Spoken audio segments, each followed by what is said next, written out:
Today, the subcommittee will convene for an open oversight hearing to receive testimony regarding the Department of Defense from the Honorable Pete Hegseth, Secretary of Defense, General Dan Kane, Chairman of the Joint Chiefs of Staff. Mr. Secretary, General Kane, congratulations to you both on your new roles and welcome to your first hearing before the subcommittee. We look forward to working with you closely to provide for our common defense. And a very special welcome to Mrs. Bryn McDonnell. Bryn, it's great to have you back here in this room. You sat beside me on this side of the dais, so it might be a new feeling sitting where you are now. So I'm sure it's a bittersweet that you're no longer serving as a dependent member of my staff, but I commend your service to the nation, and Mr. Secretary, you're lucky to have her. I have no doubt that she'll provide you with the same level of faithful advice that she provided for me. The work we do in this committee has never been more important. We are navigating an increasingly complex and uncertain global environment, with adversaries like China and Russia pursuing aggressive actions and challenges in regions like the Indo-Pacific, the Middle East, and beyond. Our military must be prepared to meet those challenges, and that preparation requires substantial investments in both personnel and equipment. But we also must be responsible stewards of the taxpayer dollars. Balancing national security priorities with fiscal responsibility is a delicate but necessary task. Mr. Secretary, I commend you for quickly hitting the ground running and focusing on your key priorities of reviving the warrior ethos, building our military, reestablishing deterrence, and ensuring the defense of our homeland. The American people expect their borders to be secure. The challenges of our southern border, including the ongoing flow of illegal drugs, human trafficking, and other illicit activities, are growing threats to our security and must be addressed. The cartels exploiting our border and increasingly sophisticated and dangerous. The Department of Defense has a critical role in this fight. Mr. Secretary, I applaud your efforts in focusing resources to ensure the border is secured. I look forward to more discussion about what resources are necessary to keep the momentum going without compromising our ability to meet threats abroad. I also want to hear from you both about the readiness of our force. I have heard from senior military leaders and service members alike about the ongoing concerns related to the health of our force, including the need for modernization, the ability to respond quickly to emerging threats. While this committee has consistently provided funding for investments in next-generation systems, from hypersonics to autonomous platforms, we're still seeing troubling delays and cost overruns in a number of programs. We simply cannot deter near-peer competitors like China by falling short in sustaining our defense and industrial base. That is why it's critical that we continue to focus on the pace of modernization, particularly in areas like air superiority and munitions production. The committee has been steadfast in our support of entities within the department that challenges the status quo, such as DIU, the Office of Strategic Capital, and APFIT. These innovation entities are alternative pathways to deliver capability quickly to the warfighter, and I would appreciate the opportunity to work with you to bolster these activities as a way to bring disruption and competition into the department, which, in my experience, can yield better and faster results. I also want to discuss the critical importance of our partnerships and alliances. The AUKUS agreement is one of the most significant defense initiatives in recent years, with the potential to reshape the strategic landscape in the Indo-Pacific. As we pursue these initiatives, we must ensure that we are maintaining our own military capability. Our shipbuilding programs remain over budget and behind schedule and under-delivered. This is simply not acceptable, and we need to have credible, executable naval force structure plan to keep pace with threats that we face, particularly from China, while ensuring taxpayer accountability. Finally, we must always remember the men and women who wear the uniform. Far too long, we heard from too many junior enlisted service members who are struggling with basic needs. These men and women, the backbone of our armed forces, they perform the tough and often dangerous work that keeps our country safe. I was proud to help secure a 10% raise for our junior enlisted service members on top of the 4.5% raise that all service members received last year. It's critical that we continue to provide support for all those who fight in defense of our great nation. We ask a lot of our military, and the strategic landscape is more complex than ever. I look forward to a frank discussion on how we are matching resources to priorities and honoring our commitments to both readiness and to our people. I now recognize the distinguished ranking member, Ms. McCollum, for her opening remarks. Thank you, Mr. Chairman, and I'd like to thank all of you for appearing here today. And I'd like to thank all the men and women who serve in our military, both wearing the uniform and as civilians. As I say often, national security is holistic and not just defense spending. Do Americans have the health care that they need? Are we providing good nutrition to our kids so that they can eventually grow up strong and serve in our armed forces? Cuts to Medicaid and SNAP and the reconciliation bill put the whole of our society at risk, and I believe that this weakens our national security. Also, billionaires can have their tax breaks. It's also irresponsible for us to assume that you can fund the defense programs through an unstable reconciliation process. That's why it's never happened before in our nation's history. What else has never happened before was the Departments of Defense operating under a full-year continuing resolution. The CR was endorsed by President Trump, OMB Director Voigt, and you, Mr. Secretary. After enactment of the CR, the department had 45 days to submit a spend plan to Congress. In many cases, it ignored congressional intent. OMB has an obligation to get money to the services so that contracts can be executed in a timely fashion. But every defense company, from the smallest startup to the largest prime, has told me it is going too slow. Time and taxpayers' dollars are being wasted. Our national security is being put at risk because of the lag time. CRs are simply wasteful. But the point of this hearing is the President's fiscal 2026 budget request, and we don't have it. It was due in February. Today is June 10th. 4 months from now is the end of the fiscal year, and all we have is a very rough draft. The DoD has failed to submit a complete request. So today we are forced to mark up at a rushed and, for me, an incomplete Defense Appropriations Act. I don't blame Chairman Cole or Chairman Calvert. The fault is squarely on the administration. But just like the CR, this has national security ramifications. We do not have the critical information, the granular details on the DoD programs that we need to make in order to be effective and efficient with our decisions. The President proposes, Congress disposes, and that's how our government works. How can I work with this administration in good faith when we don't have a full blueprint of the President's priorities? For example, Golden Dome at this point is merely a concept. It's not a plan. None of us have been briefed yet on how you intend to spend $175 billion or deliver this program in 3 short years. We do not know if priorities like Golden Dome, if they do not survive the reconciliation process, what will the department do? You can't come back to this committee and ask us to fill those gaps. Defense spending should never have been included in reconciliation.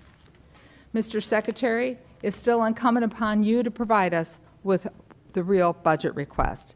That's the only way to finish a full-year bill that will address DoD's complex issues, like delays to the Virginia and Columbia-class submarine programs, the skyrocketing cost of the Sentinel program, ensuring our F-35 fighters are operational, and taking care of the quality of life issues for our service members and their families that they deserve.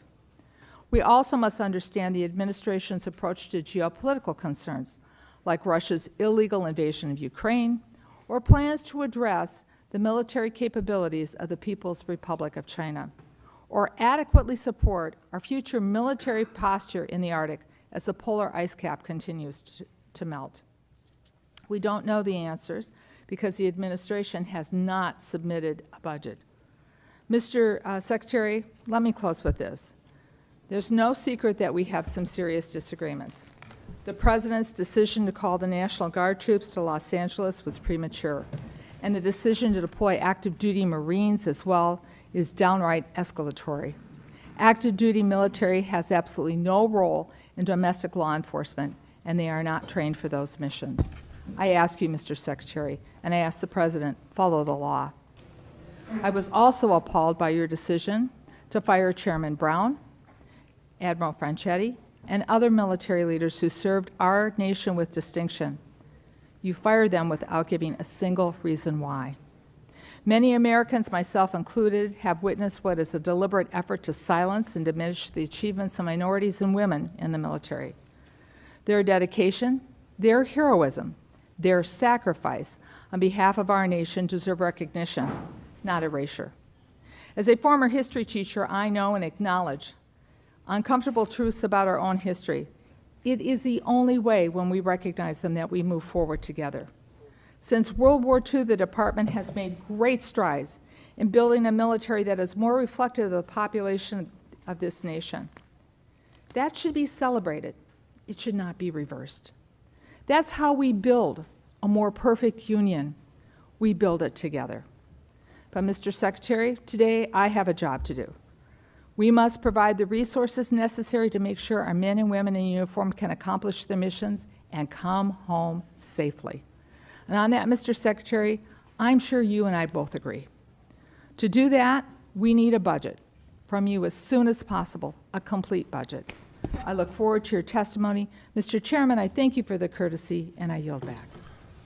Thank you. And before we hear from witness, I'd like to recognize the distinguished chairman of the full committee, my good friend, Chairman Tom Cole, for any statement. Thank you very much, Chairman Calvert, Ranking Member McCullum, and always good to be here with my good friend and negotiating partner, the Ranking Member of the full committee, Ms. Delora. Welcome, Secretary Hegseth and General Crane, and we thank you for your service to our great nation. As today marks your first appearance before this subcommittee, I want to reaffirm my commitment to work with you and work to ensure that we have a strong defense. We convene at a time of significant global uncertainty. The threats facing America are diverse and evolving and demand a strong, agile, and effectively funded Department of Defense. As Chairman of the House Appropriations Committee, my primary responsibility is to ensure that taxpayer dollars are allocated wisely and effectively to safeguard our security. First, I want to address the readiness of our armed forces. We must ensure that our troops are fully equipped, trained, and prepared to meet any challenge. I'm particularly interested in the current state of our defense industrial base and the steps being taken to address any identified shortfalls in being able to meet production demands. Next, I want to address the modernization of our military capabilities. It takes us too long to acquire new weapon systems. Meanwhile, our adversaries are rapidly developing advanced technologies. We must not surrender our technological edge or allow our forces to be under-equipped and outgunned. I'd like to hear about your plans for Golden Dome, hypersonics, and other programs that are evolving with the constantly changing nature of war. It's imperative that we invest in technologies that will define the future fight. At the same time, we must remain realistic about development timelines and avoid overcommitting to a single approach at the expense of adaptability. It's important that this subcommittee understands how trade-offs and risks were approached in this budget. I've been concerned about capability gaps during transitions from one platform to the next, and while space is the next frontier, I'm hearing more and more that space offers an answer to every problem. While I'm optimistic about space-based capabilities, I certainly think platforms like the E-7 offer tremendous capabilities until, and frankly beyond, when space is fully online. We need diversified capability and support for programs across domains to ensure continued military dominance. I also want to hear more about the Department's efforts to produce a budget that balances maintaining a strong defense posture with exercising fiscal responsibility. I'll be seeking assurances that the Department's maximizing efficiency and eliminating wasteful spending. And Mr. Secretary, I look forward to hearing more about what you've done with the efforts undertaken so far. I must say, I do agree with my friend, Ms. McCullum. We need more information than we've gotten from OMB. That's not your responsibility, but it's critical for us to be able to make the decisions we're going to have to make. And again, I understand all the complexities of being a new administration. Nobody ever meets the timeline when they first come into office. And we've gotten a lot of good information from OMB, but the reality is we frankly need more than we've received so far to make the decisions that we're called upon to make. I want to emphasize the importance of congressional oversight, and again, I'm committed to working with the Department of Defense to ensure that our national security objectives are met. However, we also have a duty to hold it accountable for its spending and performance. And I think I can speak for almost everyone in this room. No one liked the way the fiscal year 2025 process ended. Again, that's not your fault, that's our fault. And there's plenty of blame to go around, but it's certainly an experience I don't want to repeat. I don't want you or your colleagues at the Department of Defense to have to operate under a CR again for the coming year. I know the difficulties that places on you. Every member of this committee knows that. You've got my commitment. We're going to work hard to avoid that this year. But again, we need some help from all concerned in the process to achieve that goal. And almost no one, again, as I said, liked the way the process ended, but we owe it to the men and women in uniform to get this right.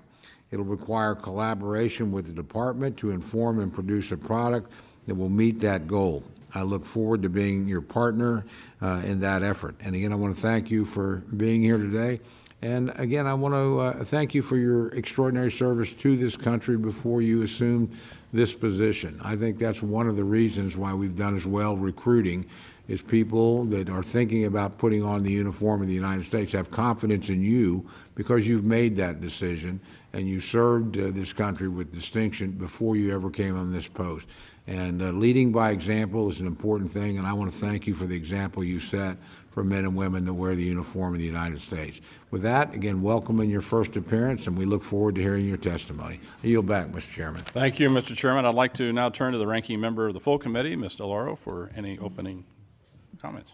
Thank you so much, Chairman Calvert and Ranking Member McCollum, and always to, again, my dear friend, the chairman of the committee. We've worked together for many years in producing, I believe, bipartisan appropriations bills, and it's our attempt to be able to do that this go-round as well.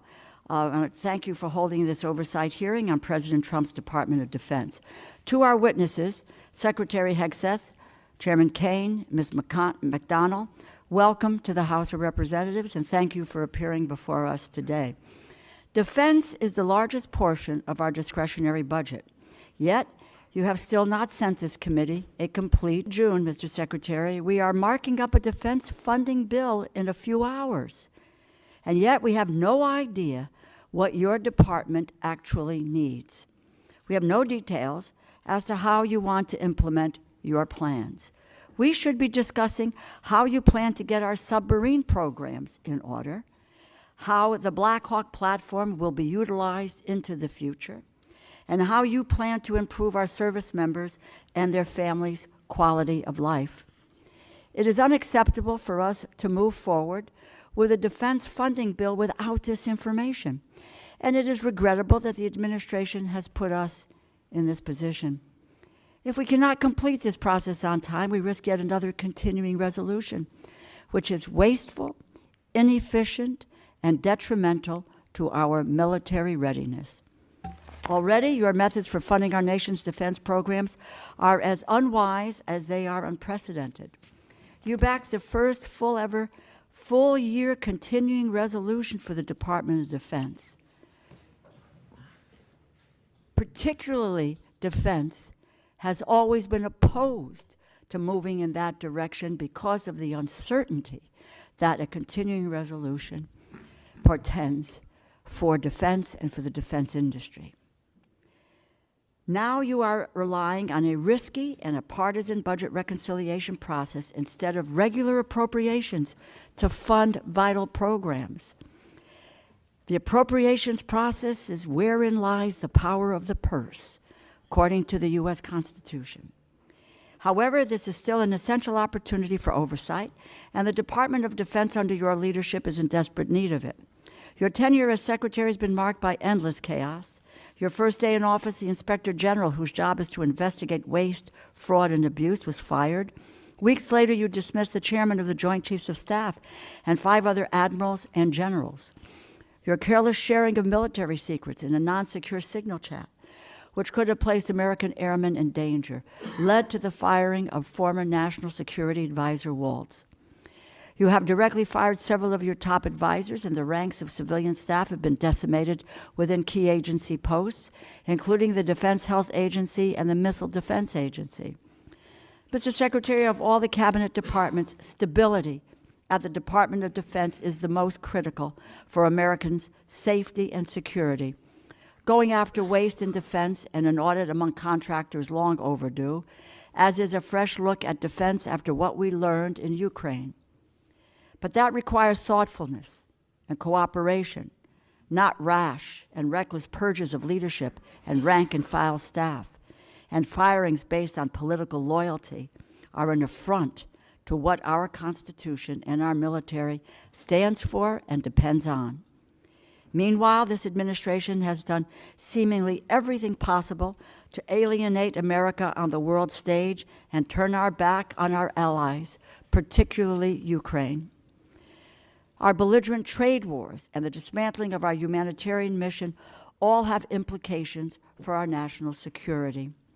Why would anyone trust us or partner with us when we are busy undermining our allies' economies and encouraging China to fill the vacuum we are leaving by abandoning our humanitarian mission? The bags of flour that I've seen on foreign soil that say U.S. AID, U.S. product of the United States of America will be gone and instead will be replaced by China or Russia or Iran. Conflicts around the world that President Trump promised he would resolve overnight are only escalating. While we need to focus and prepare for threats to freedom and democracy worldwide, the Department of Defense is mired in controversy and chaos. The American people expect, deserve, and demand better from their military leadership, and the lawlessness across the government must end. This administration has unlawfully dismantled agencies and stolen funding across the government to give billionaires a tax break. America's future soldiers are learning in our public schools. Our future sailors might rely on Medicaid to see a doctor. Our future airmen and women might only have a meal to eat because of SNAP or food stamps, or they may live in subsidized housing. If tomorrow's service members are worried today about having their most basic needs met, then they are being held back from their fullest potential, and that weakens our national security. National security is not just machines and munitions. It requires a whole-of-government approach, which is why this administration must provide us an acceptable and complete budget as soon as possible so we can conduct proper oversight, and why this administration must cease the lawless stealing of appropriated funds. I thank the chair and ranking member, and I look forward to your testimony. I yield back. Thank the gentlelady. We'll now begin with witness testimony. Gentlemen, without objection, your full written testimony will be placed in the record. Secretary Hegseth, we can start with you for your summary of your remarks. Secretary, you recognize. Well, Chairman Calvert, Ranking Member McCollum, distinguished members of the committee, thank you for the opportunity to testify in support of President Trump's proposed fiscal year 2026 budget for the Department of Defense. I'm honored to testify today alongside General Dan Kane, Chairman of the Joint Chiefs of Staff, and Bryn McDonald, who is performing the duties of DoD's Comptroller and Chief Financial Officer. I'm also proud to represent and serve our warriors and their families. Today, as they do every day, they are keeping America safe. They're defending the homeland, they're standing up and deterring communist China, and we're working hand in glove with allies and partners to achieve peace through strength.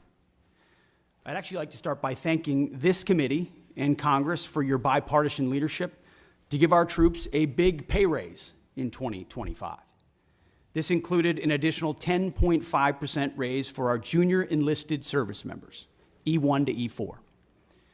Thank you also for supporting other initiatives that will improve quality of life for our warriors and their families.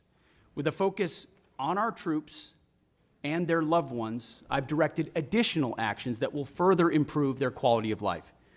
These include making historic investments in improving the living conditions in barracks and base housing, reforming the PCS process to reduce the cost and stress of moving, and improving the quality of care provided by the defense healthcare system.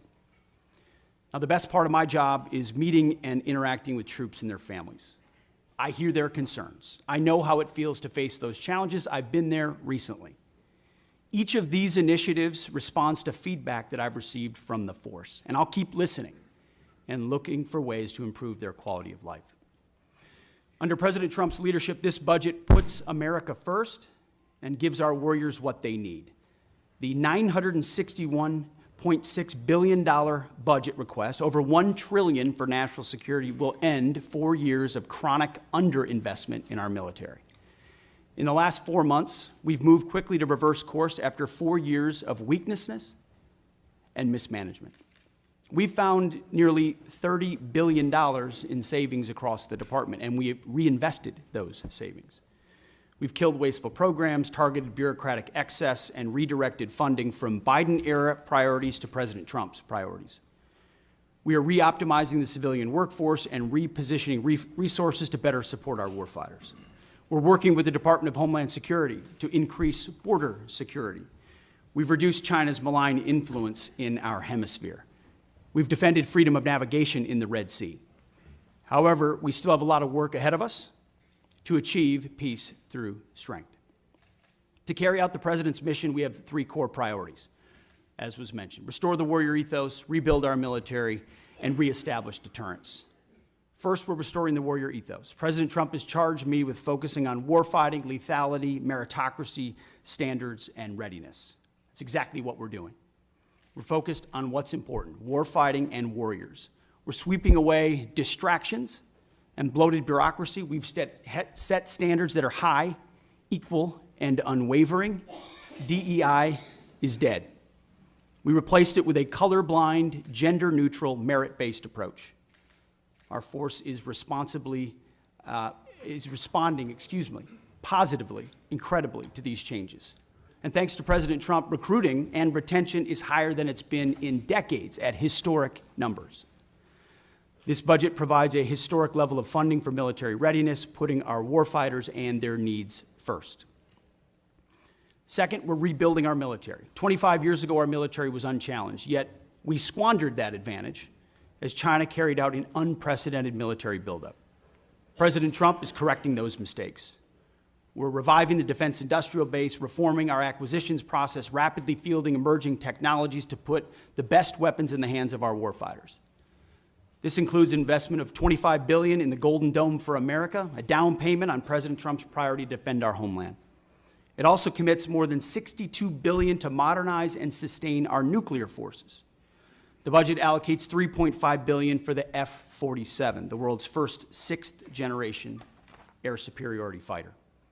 This budget will revitalize our shipbuilding industrial base with $6 billion in funding in FY26, $47 billion in shipbuilding total. The budget increases significantly funding for autonomous systems, long-range fires, drones, and hypersonics. We will put these capabilities in the hands of our warfighters.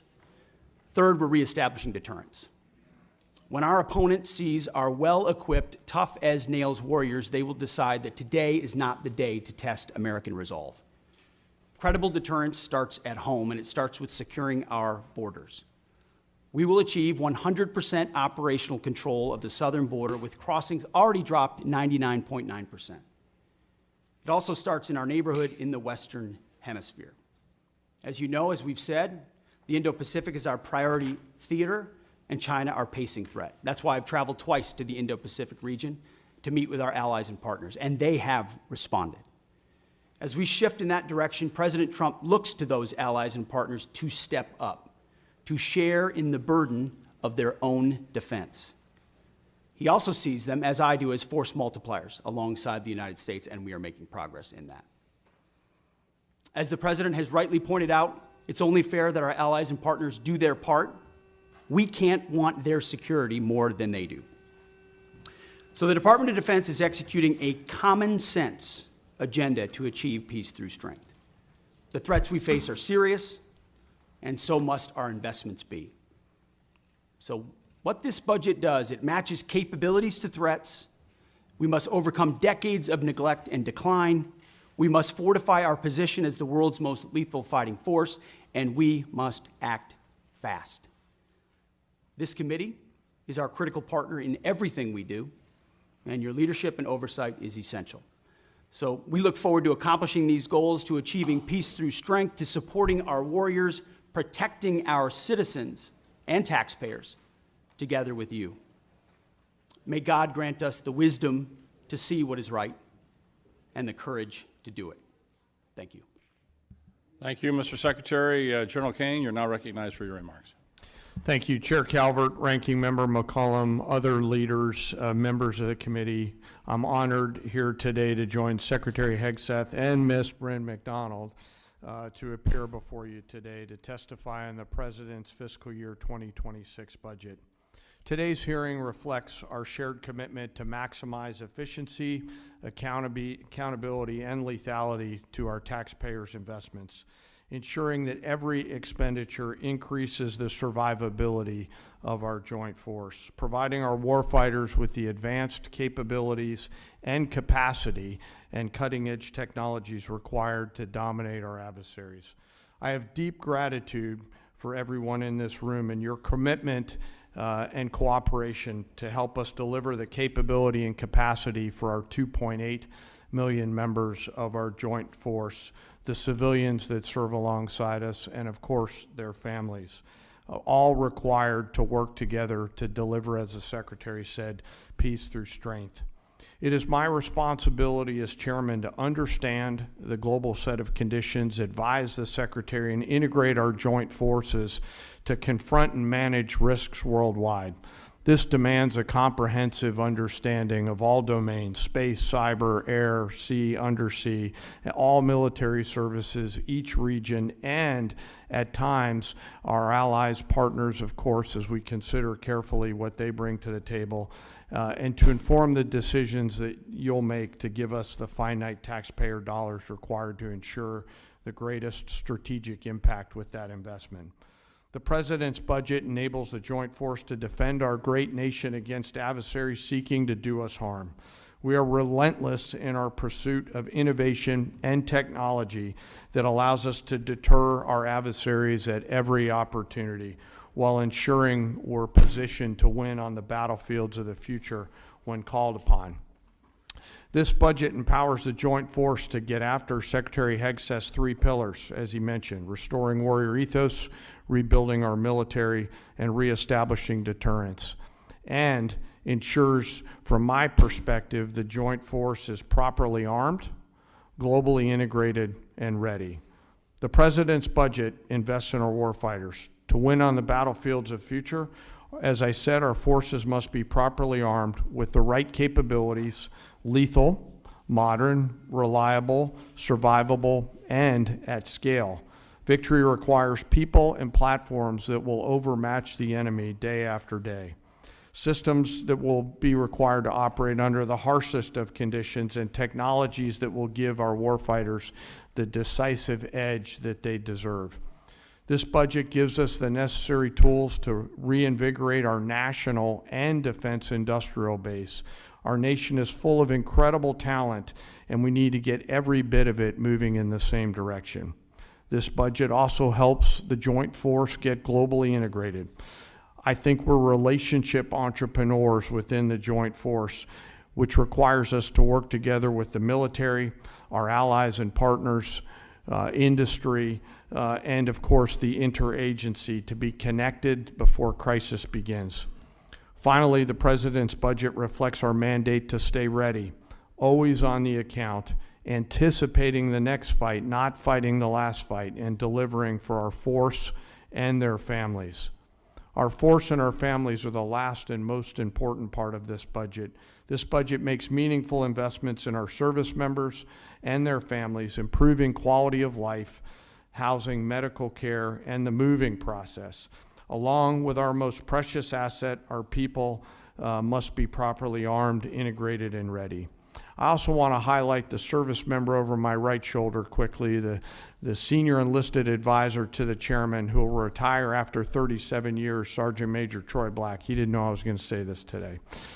So in conclusion, it's an honor every day to serve alongside some of the most extraordinary warriors, civilian teammates, and families that our nation has ever known.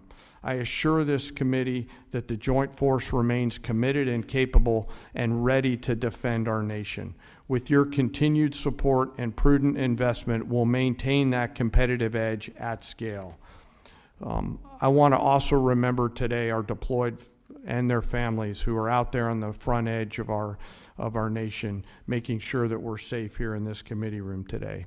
And I would be remiss, as I always try to remember our fallen and their families who've made the ultimate sacrifice. I thank the Congress for your support and collaboration. I thank this committee for your efforts and leadership, and I look forward to your questions. Thank you. I want to make sure that each member has a chance to ask questions, so everybody will have 5 minutes for the remarks and answers. Remember, when the little light comes on and it's yellow, you got 1 minute left. So I'll begin by recognizing myself for 5 minutes. Mr. Secretary, the department recently issued a memo reducing the civilian personnel at the Office of Director of Operational Test and Evaluation by about 74% and reduced the budget by 80%. Now, everyone on this subcommittee can attest that I've been beating the drum for reductions in DoD personnel, civilian personnel, since I became a member of the committee, and that's a long time. In fact, I have a bill that would require the department to reduce civilian staff by 15% based on merit. However, I think we need to be intentional and clear-eyed about the functions that we reduce. As you know, DOT&E was established by Congress in '83 to centralize and strengthen operational testing, ensure that weapon systems are rigorously evaluated for combat effectiveness, suitability, and to address deficiencies in oversight and standardization within the Department of Defense. And there's a lot of examples of DT&E catching flaws that would have catastrophic consequences for our military, including loss of life. One example is the M2, M3 Bradley, which was designed to transport troops, provides fire support. The Army approved a system touting the armor, firepower, and mobility. However, when the independent testing was done, it was found out the aluminum armor was not a good idea and was susceptible to failure. And early versions caught fire and burned. And so obviously we made changes and rectified that, and the Bradley's been a valuable part of our military ever since. But we share the same goals to create a more efficient, leaner DoD, but with things like Golden Dome coming along, we want to make sure that the technologies we pick are going to work and that we fund them accordingly. So I understand the reduction is seeking to remove duplicative functions. We're not interested in delays, and I know that that's really high on your list. However, a layer of independent testing is, I think, important. In light of that, with the reduction, how will you ensure that the military services tasked with testing and evaluating their own programs will not revert to past behavior which showed they would approve systems in order to meet operational needs or budget timelines? So with that, Mr. Secretary, see if we can have an answer to that. Well, Mr. Chairman, I appreciate the question. How we evaluated DOT&E was a reflection of the overall approach we take in the department, which is how efficiently do we operate? Where are the bottlenecks? We talk about the things you talk about every single day. How do we get how do we get systems, platforms, future capabilities in the hands of warfighters as quickly as possible? And so a review led by myself, the Deputy Secretary of Defense, our friends at DOJ who've worked with us, have helped us look and identify places where we might find efficiencies. Now, I work, and my hands are directly in the middle of that, to ensure that as we seek those efficiencies and reduce those redundancies, we're not doing so in a way that undermines our capabilities or safety for warfighters in the future. DOT&E, after we got rid of a lot of the really low-hanging fruit of tens of billions of contracts and things that we've reduced, that were duplicative, that were completely wasteful, that were creating PowerPoint presentations that no one was looking at, you start to look at things like DOT&E, testing and evaluation, which in a headline sounds quite significant, and it can be in many ways. But when you ask the services, you ask the joint staff, you talk to the comptroller and CAPE, and you go across the other undersecretaries, there's a universal recognition that DOT&E's mission has bloated and expanded well beyond the scope of what it was supposed to be. And as a result, was expanding by months, and sometimes even more than that, the amount of time it was taking for systems to actually make it in the hands of warfighters. So you still have services in other places doing that testing and evaluation. This remains in place at a right size. So we see it as a right sizing of DOT&E. So it still provides that oversight and ensures across the joint force we're recognizing the challenges, but it doesn't add unnecessary time. So we recognize why it was created. We want it to do its job, but not more than its job. And that's what we believe it's doing by reforming it. Well, thank you for that answer. Obviously, as we expect new systems, new technologies to come online quickly, we want to make sure this committee that we're funding it properly and to make sure that you can handle the volume in which that you're anticipating, especially with a new technology like Golden Dome, which, you know, we still, as the ranking member pointed out, we still haven't seen a clear definition of what it is and what it's a strategic theater system, lower 48, Hawaii, Alaska, the rest of it, and how these layered systems are going to be put out there to defend the country and to make sure that we're not spending a lot of money unnecessarily. So testing and evaluation is going to be an important part of that. With that, I recognize Ms. McCullum. Thank you, Mr. Chair. Mr. Secretary, I plan to ask you some budget questions about the following: the cost of the Qatar plane, where the money from the Army's parade is coming from, or the National Guard deployments to the border, where that funding is coming from. I honor and celebrate the United States Army, but I'd like to know how much this parade is going to cost. I have sent the department letters on several occasions on this, and I'm still waiting for a response. But then something else happened this weekend, and it needs to be addressed. And that is the President's premature and escalatory decision to deploy not only the National Guard troops to Los Angeles, but active duty Marines as well. Mr. Secretary, we're both from Minnesota. I was in the Twin Cities during the riots that followed the murder of George Floyd. Tens of thousands of protesters took to the streets for days. Governor Walz made the decision to call up the Minnesota National Guard. At no point did we need the citizens of Minnesota request that the Marines be deployed. Our state and local law enforcement, along with our National Guard, who have worked on crowd control, they were more than enough. They were more than capable of handling this situation. History has proven that law enforcement and the National Guard are more than capable of handling situations more volatile than what happened this weekend. We all see the continuous loops on TV, but this looks nothing like the George Floyd protests or the Rodney King riots in Los Angeles in 1992. Mr. Secretary, this is a deeply unfair position to put our Marines in. Their service should be honored. It should not be exploited. The President has issued an executive order and talked about deploying troops across the country. Los Angeles County has 17,000 law enforcement personnel, and the state of California has 24,000 National Guard troops. So that's why the Los Angeles Chief Police to say, and I quote, "The possible arrival of federal military forces in Los Angeles is absent a clear coordination, presents a significant logistical operational challenge for those of us who are charged with safeguarding the city," the end of his quote. As I mentioned before, in Minnesota, we train for those things together. So there's no need for the Marines to be deployed. So here are my budget questions, though. What is the current cost for what is taking place in California, and how is it going to affect this budget or the budget we're currently serving under? How much are these deployments going to cost for both the Marines and the National Guard? And what training or duties are not taking place because of these deployments? Where in your limited budget, sir, are you going to find, in the remainder of this fiscal year, are you going to pull the money to cover these deployments? What holes are being created? Well, Congresswoman, thank you for the question.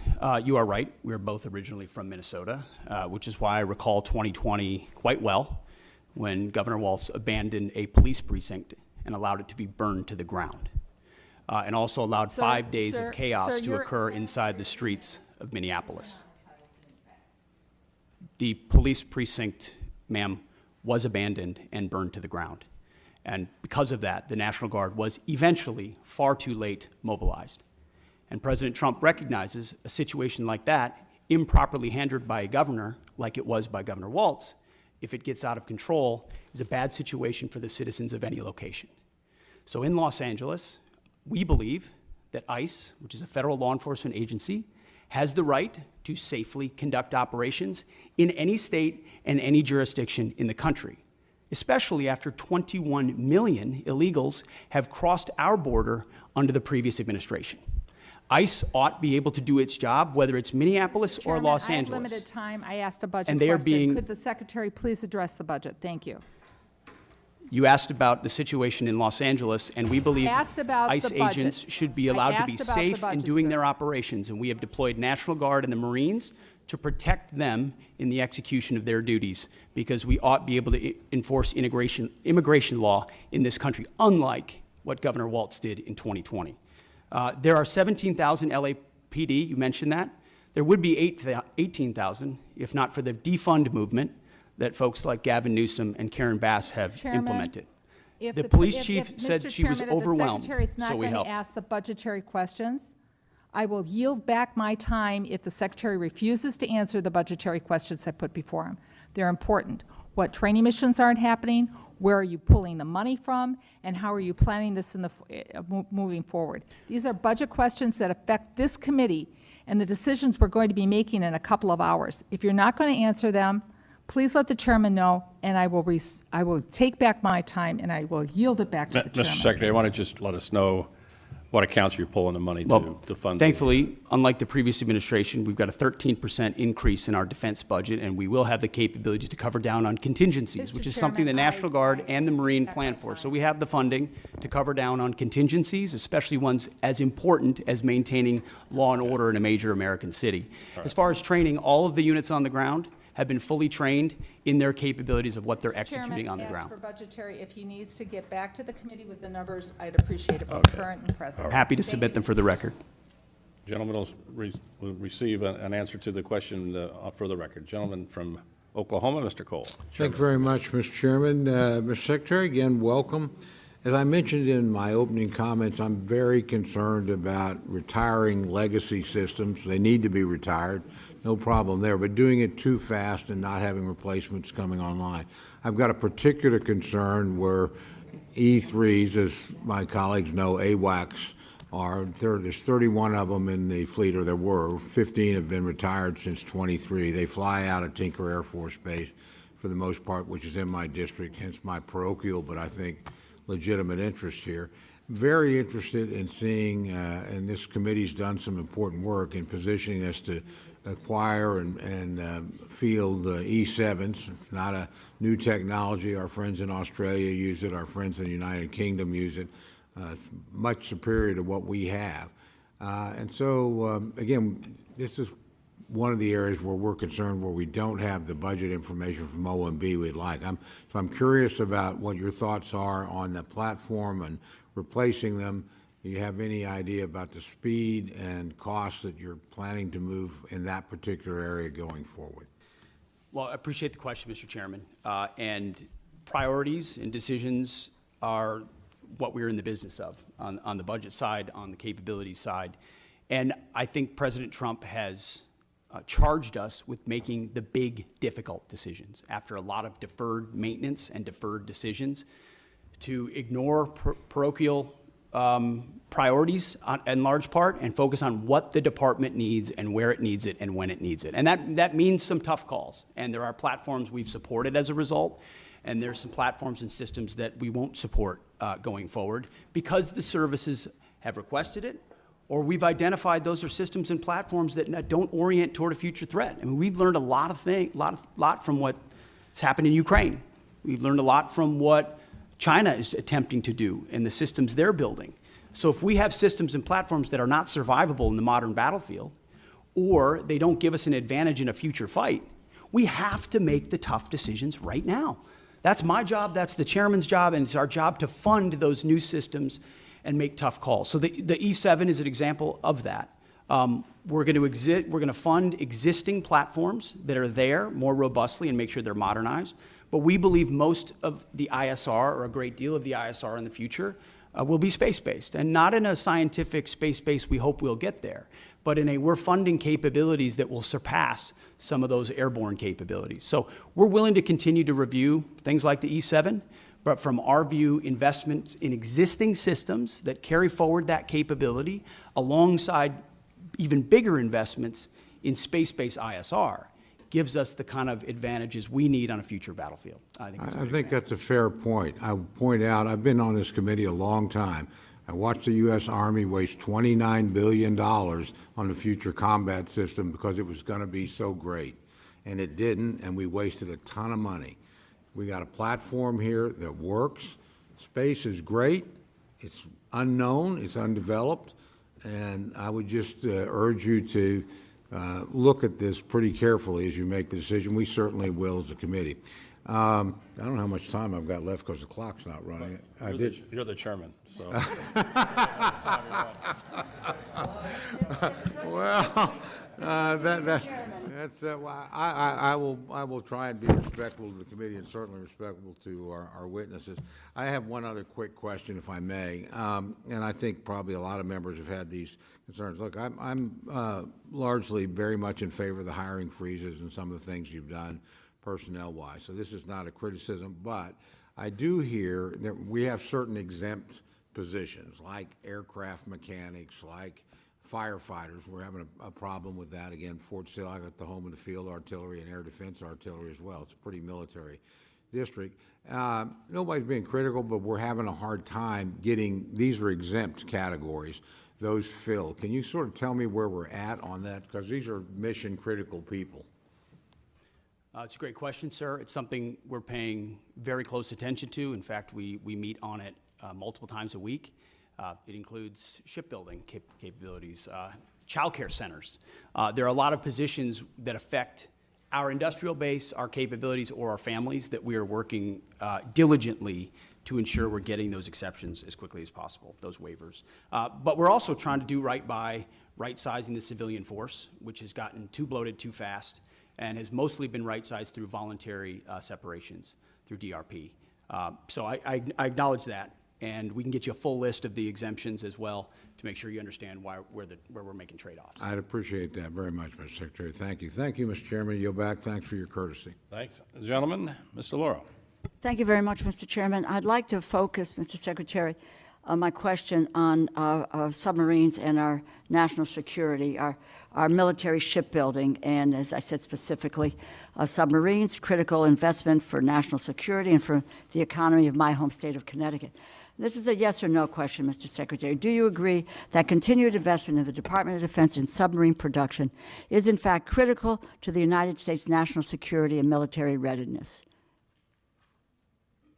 Very critical. Okay, so yes, thank you, and we agree. They'll continue to be a critical asset to deter adversaries, sustain the advantage we have in undersea domain, and the Defense Department should continue to support these programs. What is the status of the department's investments in submarine programs?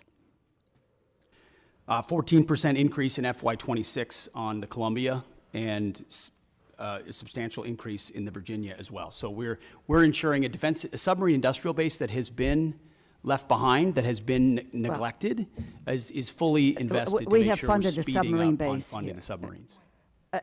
More than half, and you can go back to last December, but I want to move on. Do you know where our submarine production currently stands, and whether current production is sufficient to bridge the gap between current fleet size and projected need? There is a gap, but we believe we are closing it, ma'am. Yes. And if you can get to us the information about how, in fact, that you can close that gap, because we do not have any information or data that can substantiate what you're saying. Your department's initial budget proposal includes incremental funding for the Columbia-class submarine. Is that going to raise alarm bells across the defense industrial base by signaling a lack of commitment to the program? No, we could not, ma'am, we could not be more committed to Columbia. The centrality in the triad, ensuring it delivers on time, it's central to the deterrent and the base of the United States. So Do you know how very much of committed a to that. financial hole this will create for the defense industrial base? Will there be a financial hole for the defense industrial base in 2026? Certainly not based on our projections. There is not a hole. We're investing in Columbia robustly. Okay, without numbers, it's my understanding the department is planning to move $3.1 billion for the Columbia class from 2026 and spread it over 2027 and 2028. This creates a serious problem for industry in the short term and hampers shipbuilders' ability to reach an adequate production rate. Have you been in contact with Electric Boat or with Huntington Ingalls about your plans? Almost every day, our Deputy Secretary of Defense, alongside our Secretary of the Navy, are actively engaged with all of our shipbuilders and shipyards to make sure their needs not only are being met, but their shortfalls are being addressed so that we can close that gap in real time, which has existed. So for that quite you some can really lay out for us the information and which we would like to get, what this committee needs to take a look at, because I know you believe that submarines are important, as I do, but getting the specific information about where we stand, what the production rate is, what gaps there may be. We're willing to listen to all of that because, in fact, in contrast to what your earlier statement was, we have, in fact, supported mightily the submarine industrial base from this committee. That's not been neglected. Do you have a plan for making the investments necessary to ramp up submarine production to the necessary elections? I would just tell you, as part of the December continuing resolution, Congress included $5.7 billion for the department to put on contract for 2 additional Block 4 and 1 Block 5 Virginia-class submarines. The Navy advised members that these funds were required to be placed on contract by February of 2025, yet the department did not put funding for the 2 additional Block 4 boats on contract until April 30th. So do we have a plan, do you have a plan for making the necessary investments to ramp up submarine production to the necessary levels? And what is that plan? Ma'am, first of all, I want to thank this committee for the flexibility alongside FY25 and the continued resolution. Well, I would hope you would thank this committee for the a lot of funding that flexibility it provided had on the made. submarine We industrial have made a base, and we serious appreciate that. investment. So your first statement is inaccurate. We have focused squarely on submarines, and we now want to know where that is going and what your plan is for the continued advancements to meet production levels and make sure that that is an area that's covered for our national security. Ma'am, I fully acknowledge the investment this committee has made in shipbuilding, and the challenge is our department under the previous administration squandered a lot of that by Please, not I don't. investing I want your plan. properly. I've had difficulties with the prior administration, and I don't mind calling them out. What is your plan for the future? Can we get that in writing and on paper so that we know where you're going? Because we don't have anything today. We have zip, nada, and knowing where you're going. You could talk percentages, you can talk about whatever you want, but unless this committee sees dollars and cents and where you're going and what your plan is, then we may reconsider what you need to do to go forward. Give us the details. Congresswoman, we have the details and we will provide Then them let's for you. have them before we, and my hope is that we could get to it before we go to a markup within a few hours here today. I yield back my time, Mr. Chair. Gentlelady yields back her time. The Dean of the House, Chairman Rogers. Thank you, Mr. Chairman. Welcome, gentlemen and lady. Let me ask you about the stunning success of the Ukrainian drones of last week. Are we seeing the ushering in of a new era of warfare? The use of drones from afar. After all, these drones were smuggled into Russia, hidden for a great span of time, and then activated from 2,500 miles away. Are we prepared, both defensively and offensively, Mr. Secretary? I'll answer that and then maybe hand it to the chairman. I would say, sir, it was a daring and very effective operation that we were not aware of in advance and reflects significant advancements in drone warfare, which we are tracking in real time inside Ukraine and taking that feedback to help us better understand how we can better produce more lethal, attritable drones but also advance our counter-UAS systems so that we're not vulnerable to a threat and an attack like that. The chairman and I got together right after seeing that and saying, what more can we do to ensure we're prepared and our country's defensible against something like that? But I'll hand to the chairman. Mr. Secretary, Congressman, thank you for the question. I think it goes to your more strategic question about is the way and nature that we're fighting our wars changing, sir? The answer is likely yes. Mass numbers of rounds moving back and forth with precision and autonomy are all things that are advancing in the technology trend exponentially. One of the things that I've talked with some of the leaders of this community and committee about are buying capabilities along the technology curve or ahead of it. And so I do think it was a bold move, and it represents a new and different way of fighting wars as we've seen over the past few years in that particular fight, sir. What do we need to do to protect ourselves from a similar type raid by an adversary? Well, sir, intelligence is critical. Human intelligence, signals intelligence, every aspect of how we get ahead, get to the left of a problem like that. And certainly our department in conjunction, interagency, are focused on that. But then it's rapidly fielding the commercially available technologies in some cases, but others proprietary, whether they're EW, whether they're microwave, whether they're kinetic, to defeat drones either individually or in swarms in multiple locations against, protecting our people, protecting our installations, protecting our critical infrastructure, protecting our bombers. And some of that speaks to Golden Dome and what we'll do there, but you also have the particulars of the immediate. Our forward deployed troops, are they properly covered by counter-UAS systems? Do we have the best systems forward deployed? And that's something we're looking at every single day. We live in a dynamic operating environment, and the chairman knows this, the deputy, our policy shop, we are focused on ensuring that this is front and center, considering how central this threat will be going forward. Well, these are low-cost, high-tech weapons, if you will, and has been dominated by China. 90% of drones are produced by China, I'm told.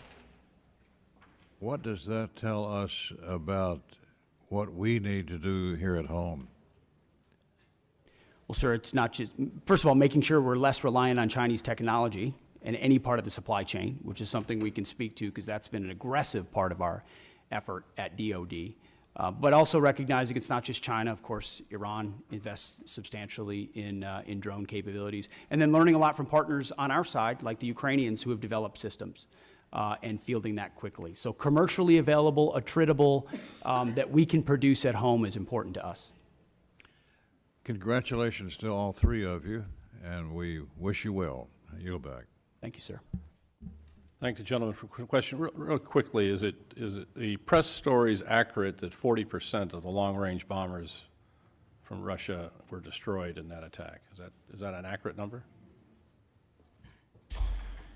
So I'm not exactly sure what the percentage is, but I also know that I may not say that in open session. So I'll take that and get back to you through appropriate channels. Thanks, gentlemen. Ms. Capter. Thank you, Mr. Chairman. We welcome our guests. I come from a family of combat veterans going back a long time. And my comment is the use of certain words and what they imply. When I hear warrior ethos, and I hear it a lot from you, Mr. Secretary, I'm concerned. All the soldiers in our family, all of whom fought and received medals for their combat service, call themselves soldiers. Marines are trained to kill.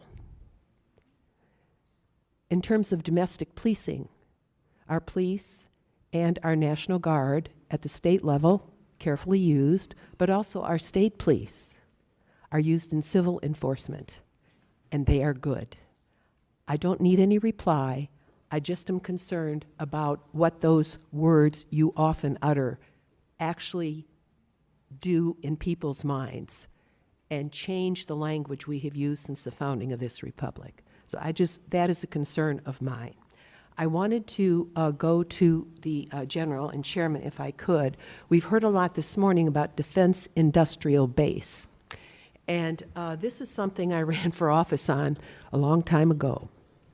We have not made significant progress as a country in this regard. And the places that made things, whether they were machine tools, whether it was composite materials, were left behind. It's one of the reasons for the division in our society. So I am very interested in knowing what specifically and in which accounts, and I hope you can get this back to us within a week and a half, you are going to focus on in order to inject additional resources in the defense industrial base of this country. What will that look like? We are just successful now in helping steel to revive and some of our composite metals. 40 years ago, I wrote a title to the defense bill dealing with strategic metals. Nobody at Department of Defense cared, okay?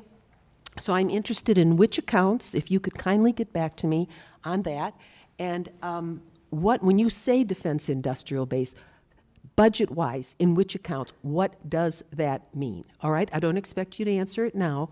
Can you tell me when you might get that information back to us? Well, ma'am, As we you just said appropriate. a week and a half, so I know the awesome humans behind me are scribbling madly to come back to that. Can I just make a quick comment? You know, I happen to be a lucky guy that served in the private sector for a while, and I ran a machine shop in Texas along with a metal finishing business. So when we talk about defense industrial base, I broaden that out to really the national industrial base. There are certain components that are made in the defense side, but as you articulate, ma'am, many others are made in the small machine shops out around this entire nation. When I talk about mobilizing our nation, I think of that national, not just defense industrial base. What do we have to do to create greater capacity all the way down the chain to include jobs at the local level for those people that build quality parts and deliver on time with shorter lead time and lower cost? And so I have great empathy for what you're talking about, and we'll get back to you just as soon as we can. Yes, and General and Secretary, going back to the drone attack in Ukraine, a country that was invaded by the Russian dictatorship, starting in 2014. They've been at war for a decade, more than a decade. What they've done with drones is astounding. It's going to change warfare. One of my questions is, what are you doing to establish relations with Ukraine and not turn your back on them as an administration and help them win, help liberty win? This has implications way beyond the boundaries of Ukraine. Russia's got 11 time zones. I mean, this is the most important test of liberty for our NATO alliance in my lifetime, and we better help win. And that involves moving forward faster on drone technology. I'm very worried about our air bases where we have secure assets. Mr. Secretary, can we defend them today if they were to have a similar attack? We're certainly very focused on that, ma'am. And we're learning every day from Ukraine. I think we would need to clarify what win means. This president is committed to peace. He's committed to stopping the killing.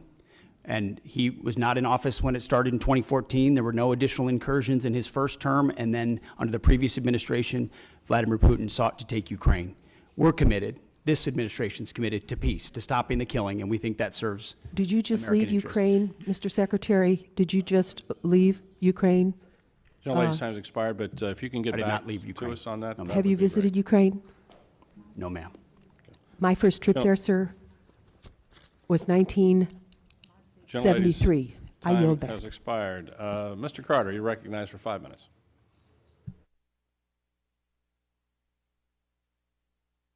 For your service to our country. We're very proud of you. I'm fully supportive of the Army's outgoing modernization efforts and the recent Army Transformation Initiative that combined the Army's Future Command with TRADOC to become the Transformational and Training Command. How are you both going to create a partnership between the Assistant Secretary of the Army for Acquisition, Logistics, and Technology, and this new command to ensure the acquisition authorities are modernized and synchronized to achieve the maximum lethality and deterrence. I'll take that. Maybe I'll hand it to you, Mr. Chairman, as well. We are very encouraged and supportive of the Army's transformation initiative. General George has been critical to that, as has the Secretary of the Army, Dan Driscoll. And together, it's been a heck of a partnership and a willingness to get at the core issues facing today's Army and ensuring it is reformed and modernized to meet the threats of the future. One of those aspects is merging those commands. And I can tell you, whether it's the warrior ethos or lethality, that is central to why we make decisions, ensuring that we're not making decisions on behalf of bureaucrats or process, but to ensure we're getting the most lethal aspects of what we do front and forward as quickly as possible. And that involves things like Futures Command and TRADOC. And when you merge those things, you have to make sure you're getting rid of things that are redundant and pushing forward things that matter the most. But I'll defer to the chairman. Well, I've shared that commitment completely, and I share this transformation. What do you see as the fundamental capabilities of this command must develop to ensure that we have the lethality and deterrence necessary to succeed in Indo-PACOM? That's where the Sure. future is. Sir, I'll first echo the Secretary's respect and appreciation for Secretary Driscoll and General George. They are a team, and that's always great to see from a warfighter's perspective when you have such a nested combat pair, if you will, that are driving at the same set of objectives. I think there's clarity, Congressman, in the minds of both the Secretary and the Chief on the need for things like long-range fires in the Pacific. And in order to pay for those, they're making those difficult decisions down the Army transformation initiative in order to pay for them.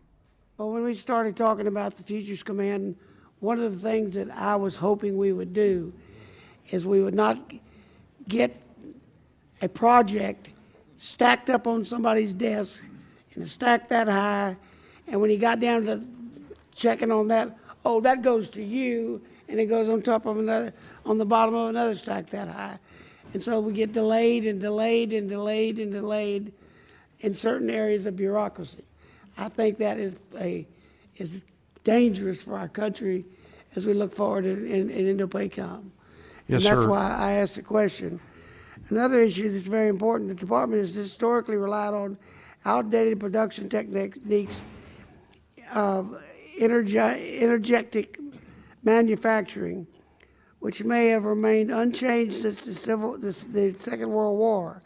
How is the department ensuring that investment in next-generation energetics manufacturing, such as AI, machine learning capabilities, and enabling and assurance of quality assurance, robotic-driven load, assembly, and pack, and automated formation processes, a prioritize and transition out research and development that is capable of producing these pathways.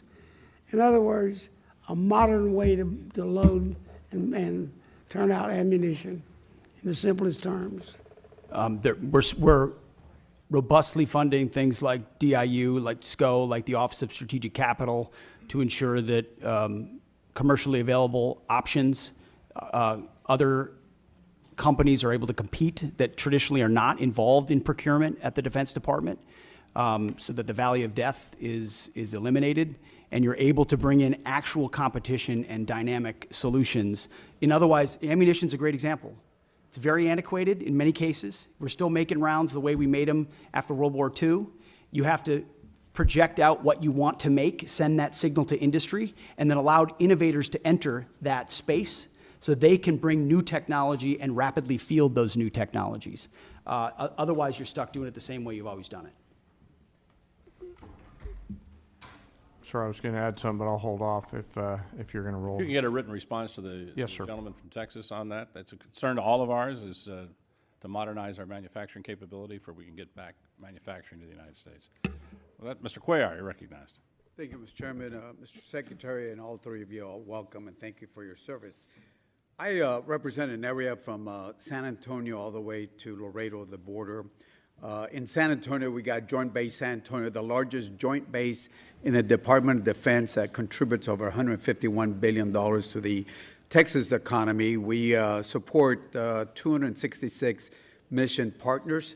San Antonio also has the second largest cyber footprint in the nation, hosting the 16th Air Force cyber. And then, of course, the military facilities that are the best in the country also. Along with that, going down to Laredo, the largest port in the country, 9th largest in the world after 8 Chinese ports. Number 9 in the world is Laredo.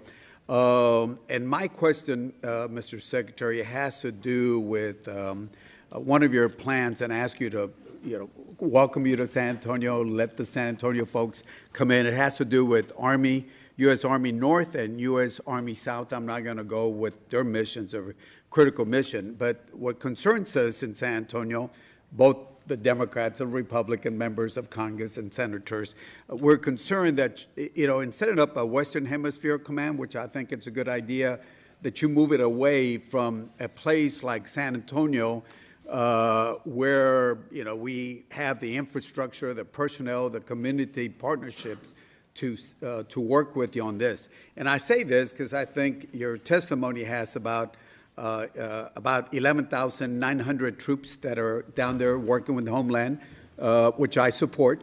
And keeping in mind what's happening with the cartels in Mexico and other places, I would ask you to, when you look at this Western Hemisphere Command, that you don't move it 1,500 miles away from the border, especially in a place like San Antonio. I think we got a few Texans here that can talk about the rest of the state of Texas, and some wannabe Texans also that can talk about what the facilities we have. But I would ask you to, as you consider this, to keep the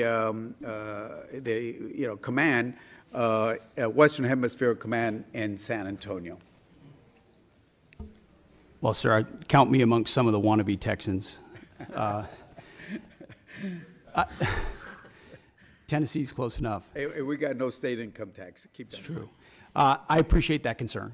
It is something that has come up multiple times in conversations with Secretary Driscoll and General George in reviewing their Army modernization plan and consolidation, with the recognition that some of those changes, when we go through a posture review and as we're looking at commands, are going to include some tough choices.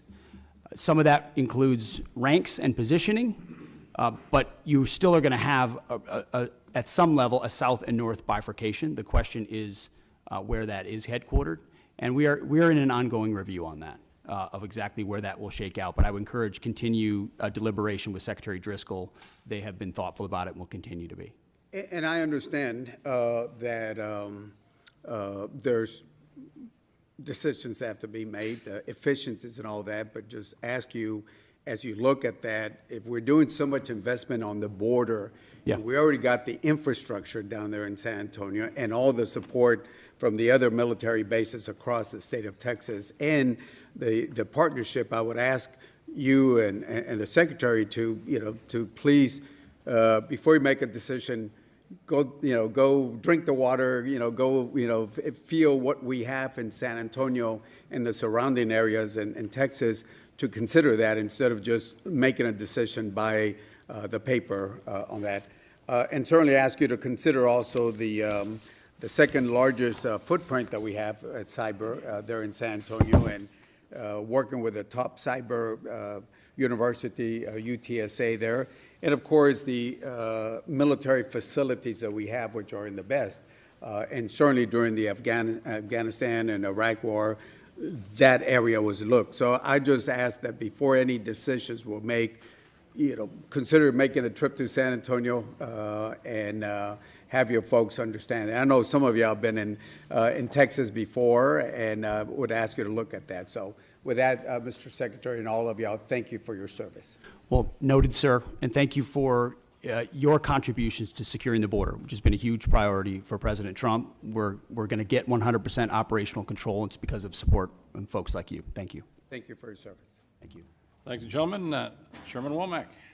Thank you, Mr. Chairman, and my thanks to the to our witnesses here today. Secretary Hegseth, General Kane, thank you from the bottom of my heart and on behalf of this committee for your service to our nation.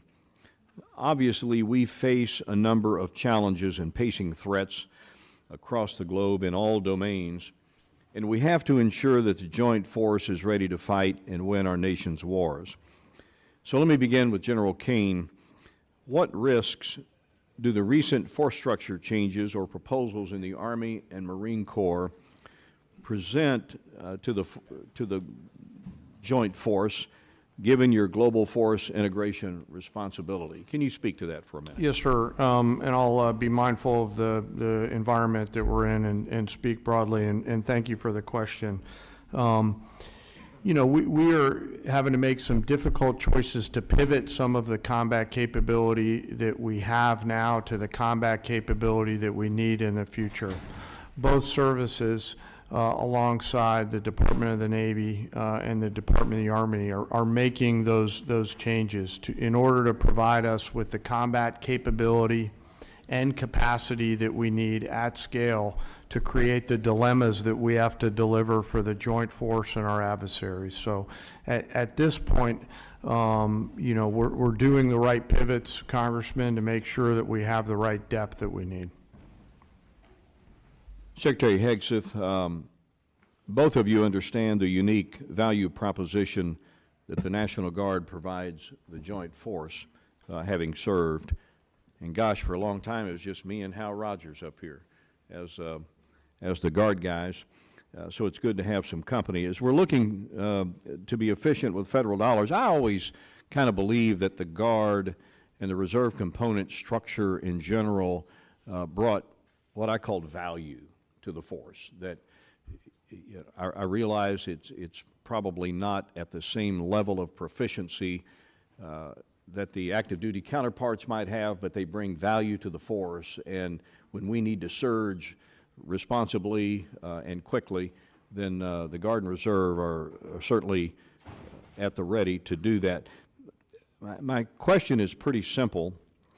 Can you both commit to ensuring that the National Guard component is resourced and equipped properly to meet not only today's operational demands, but those in the future? And I ask this question having had experience back in the day when the National Guard was more or less a reserve force, and it was only after 9/11 that we began to use the National Guard in a truly operational form. And I thought it did a lot of great things for the Guard. I thought it brought value to the force, and I worry sometimes that we may, you know, pivot back to the time when the National Guard is relegated to more of a reserve structure rather than able to surge with our forces in a moment's need and be able to deliver combat capability and combat service support capability when needed. Can you speak to that, Secretary? Sir, I think it's an excellent point. It does, the National Guard and Reserves bring great value, not to mention the civilian skills, the additive civilian skills that they bring. Completely recognize the shift that happened after 9/11. I was a part of that, as were many people in the Guard of our generation. I think we're entering an even another phase, especially under President Trump with his focus on the homeland, where the National Guard and Reserves become a critical component of how we secure that homeland and apply those civilian sets across the spectrum. So when you're looking at, say, the Army, for example, what we need in the active Army vis-a-vis the National Guard will not be a reflection of what we need or don't need. It will be a right sizing of where that particular application would be best used. And the National Guard is a huge component of how we see the future, sir. General Kane. Sir, you know, the policy makers tell us what size our force should be. What I will commit to you, and by the way, thank you both for your service in the Guard. As a fellow Guardsman, you're legendary in those hallways. What I will commit to you is that I'll make sure that the voice of the Guard is heard at the policy level, pursuant to my job as a chairman. I yield, Mr. Chairman. I thank the gentleman. Mr. Case. Thank you, Chair. Mr. Secretary, At the Shangri-La Dialogue, in your speech of May 31st, you stated, and I quote, "Here in the Indo-Pacific, our futures are bound together. The prosperity and security of the Indo-Pacific are linked to those of your people." You went on to talk about the benefits from the, quote, "peace and stability that comes with a lasting and strong American presence here in the Indo-Pacific," end quote. Do you believe that the only way to achieve our contributions to peace and security and stability in the Indo-Pacific is through military strength alone? Sir, certainly not through military strength alone, although military strength is the business that we're in. So we're building partnerships across mill to mill, whether it's the Philippines, Japan, Australia, more actively than any other part of the world, because the application of American strength is not America alone. It's by, with, and through partners who share mutual objectives. And so Okay, we are so you- very invested in military-to-military So relationships. you, as the Secretary of Defense, believe that we need to take a broader approach in the projection of national power, national influence than simply our military. Is that correct?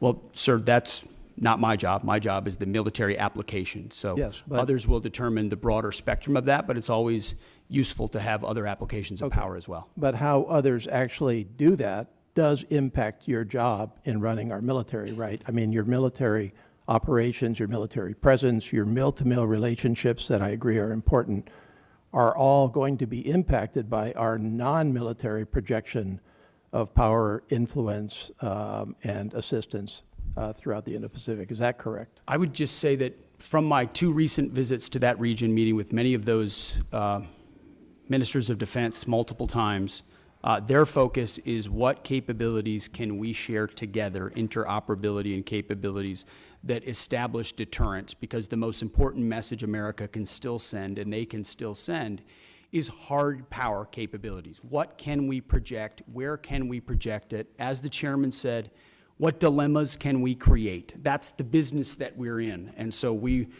work with those partners that share common goals. And our militaries are working better together than they ever have. And I that helps appreciate your support focus security. on the military side. That's obviously directly your job. But I'm asking you to think and comment more broadly on our big picture approach to the world.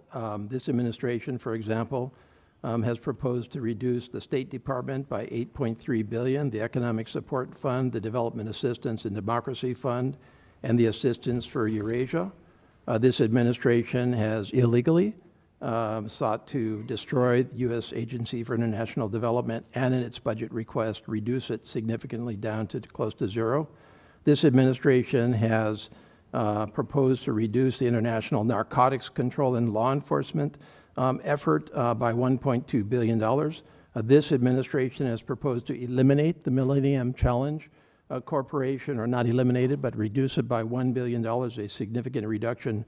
One of our principal agencies that assists us with meeting the needs of the Indo-Pacific in the infrastructure area, and what I think you would agree are key strategic countries such as Indonesia, such as Kiribati, such as the Philippines, such as the Solomon Islands. This administration has proposed to reduce international organization contributions by 83%.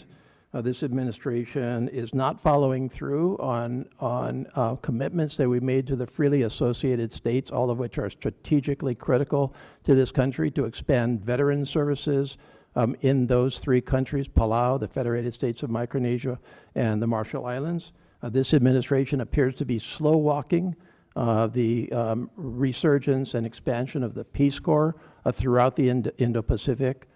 Do you think that that will affect your job in the military space with your relationships with those countries? No, sir. I would add to that list the elimination of most USAID programs, which I don't hear anything about because a lot of them were wasteful and duplicitous, and I'm glad we got rid of them. Well, I've had those conversations as far as with those you mentioned countries. international organizations, the 83% reduction. Again, I hear nothing about that because Have most you of those talked to those international countries? organizations are not serving U.S. interests, Mr. and so we shouldn't Secretary, be have you funding them talked to if they're those not countries serving about U.S. the interests. impact? So I don't hear from our allies problems about that. Well, I don't because think you're talking to the those right were not people. part of their calculus Yeah, of American if you power. talk to any one of those countries, they'll tell you that they're deeply concerned with the reduction of non-defense dollars, and it will in fact influence our presence and our contribution to your stated goal of peace and stability I and think they security respect in that the we're Indo-Pacific. reducing waste on programs that aren't actually affecting Gentleman, change time on the has ground. expired. Mr. Diaz-Ballard. Thank you, and to three of you, thank you. Thanks for being here, and thanks for your service. Mr. Secretary, I have two questions. First one is, and you mentioned recruitment at the beginning. During the last 4 years, we got used to just hearing how the recruitment was not doing well, and it was just the new reality. And then all of a sudden, that reality has changed. If you can comment on why that reality is, I think a lot of us know, but if you could talk to us a little bit about this new reality, which you don't hear much about in the press, about how that has changed dramatically. Question number one. Question number two is, a number of years ago, Southcom was moved from Panama to South Florida. There's a lot of reasons for that move. It was to get it because it was in close proximity with others like GIATA South, Special Operations Command South and Homestead, Joint Task Force Guantanamo, the Joint Task Force Bravo in Honduras, the U.S. Coast Guard 7th District, which is the busiest district in the entire country, but also because in South Florida you have this multicultural, multilingual community, and as you know, Southcom deals with multiple countries, 40 different languages, and so it was not just a cost savings potentially, but it was also made a lot of sense. I believe that continues to be the case. Nothing has changed. If anything, what's changed is that the Western Hemisphere has gotten a lot more dangerous. And obviously we have Iranian influence, Russian influence, Chinese influence. I'm very grateful, Mr. Secretary, I don't know how much you had to do with that, of the President's change in attitude on no longer appeasing enemies of the United States in the Southern Hemisphere, whether it's Venezuela or Cuba. But again, there goes the importance of having Southcom where it is. And I just would like your thoughts, if you've had an opportunity to look at that, because it was moved from Panama. It just wasn't in South Florida for the heck of it. It was a decision made. It was the right decision. It's proven to be the right decision. So, two questions. If you can answer them, I'd love to hear it. Well, sir, thank you for the question about recruiting. What changed is a commander-in-chief that America's young people believe in. President Trump was elected in November, inaugurated in January, and at first I called it the Trump bump. But then it became clear that's not enough. This is a tsunami of support amongst young Americans who want to serve under a president who they know has their back, who will fund them properly, who will not use them unnecessarily, and will make sure they are part of deterrence for the country with a focus, first and foremost, on the homeland, then deterring strengths and making sure our allies step up and carry more of the burden. So you've got a historic surge in the Army, the Marine Corps, Navy, Air Force, you name it. Americans are responding because the president says a new spirit, and he's right, and you can feel it in the ranks. You go out to formations, you talk to men and women on the border, they believe in what they're doing in securing that southern border. You talk to them across the world, they're enthused about this new administration and its leadership. So it's President Trump, sir. And then as far as Southcom, it is President Trump's focus on our hemisphere has in many ways reinvigorated the mission of Southcom and the recognition of securing American interests, but also pushing back Chinese malign influence. Panama is a great example of that, but across Central and South America. So Southcom is right where it is. We're grateful for the great work that they do. I've had an opportunity to spend a lot of time with them and their commander, and we work by, with, and through a lot of allies. Mr. Secretary, I'm a little confused. Are you telling me that the folks that are now voting with their commitment to the country are not upset that they're not able to use different pronouns? Is that not a priority for the folks that are now signing up for our military? Well, sir, if they wanted to get a woke indoctrination, they could just go to college. Instead, they're joining the military, where we're focused on the basics. We know men are men, women are women, standards will be high, and we're getting rid of the distractions, the ideologies, the politicization that was in our ranks so that soldiers, men and women, can do their jobs on behalf of the nation. I think that's all that American people, all the people who want to serve want, is that clarity and that support, and President Trump is giving it. Well, Mr. Secretary, I would also add that I think having you there has made it very clear what the attitude is. And I will tell you, to me, It's really, really refreshing, and I thank you all. I appreciate yield it. back. Thank you, sir. Yields back. Ms. Lee. Thank you, Mr. Chairman. Thank you for being here. Mr. Chairman, I ask unanimous consent to submit to the record an article from the New York Times entitled, "China's Chokehold on This Obscure Mineral Threatens the West Military." Without objection. Mr. Secretary, this article that I just referenced outlines how the Department of Defense paid an Australian firm 10 times more than it paid MP Materials, an American firm, to onshore the full ecosystem of rare earth production. MP, the largest U.S. rare earth producer, has invested $1 billion of its own capital since 2020 and employs more than 800 Americans.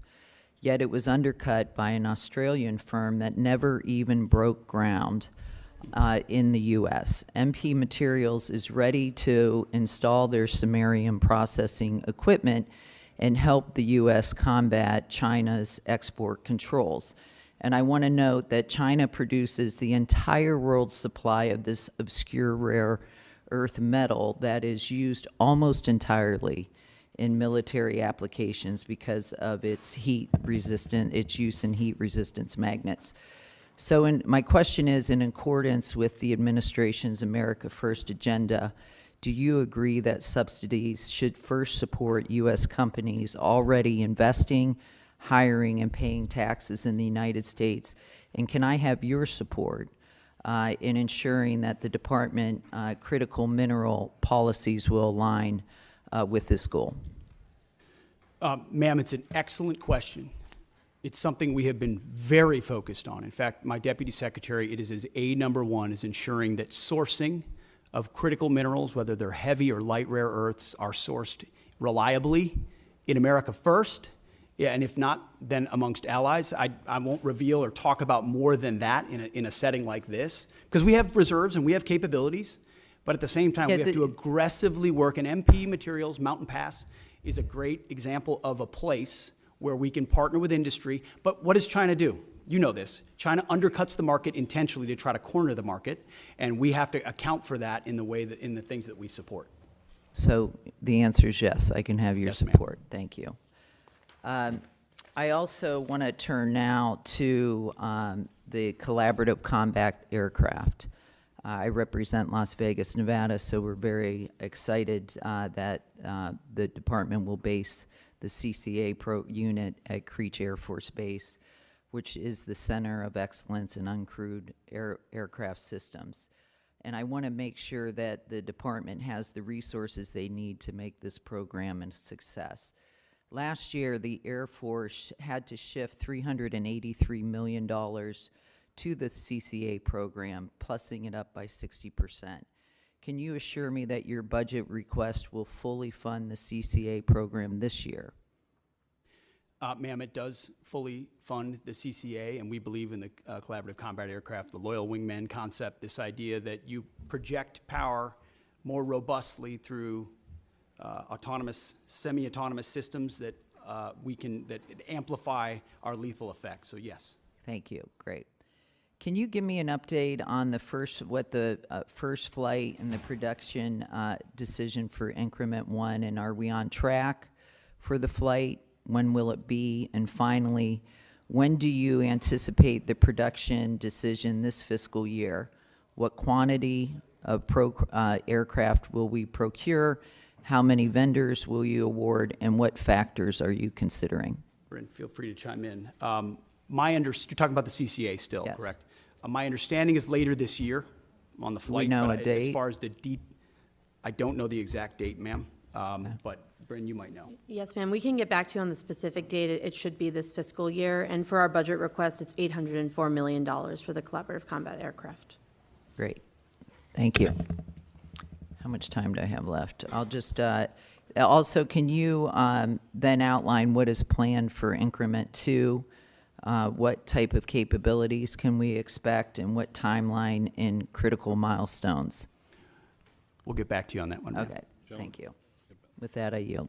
Thank you, gentlelady. And I'd just like to point out that Mountain Pass is in San Bernardino County, California. So one of the only critical mineral mines only left in the United States. Hopefully that'll change soon.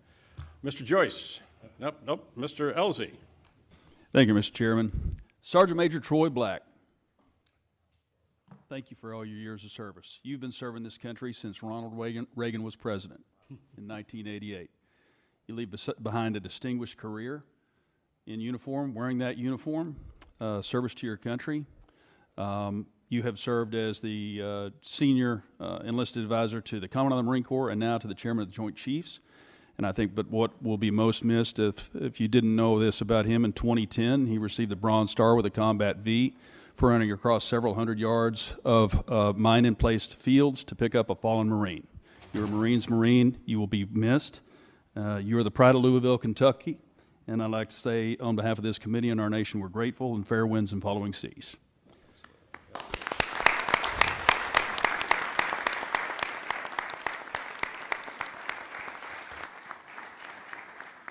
Secretary Hegseth and General Kane and Ms. McDonald, glad you're here. I'm personally grateful for your service to our country and for sharing your valuable time with us today.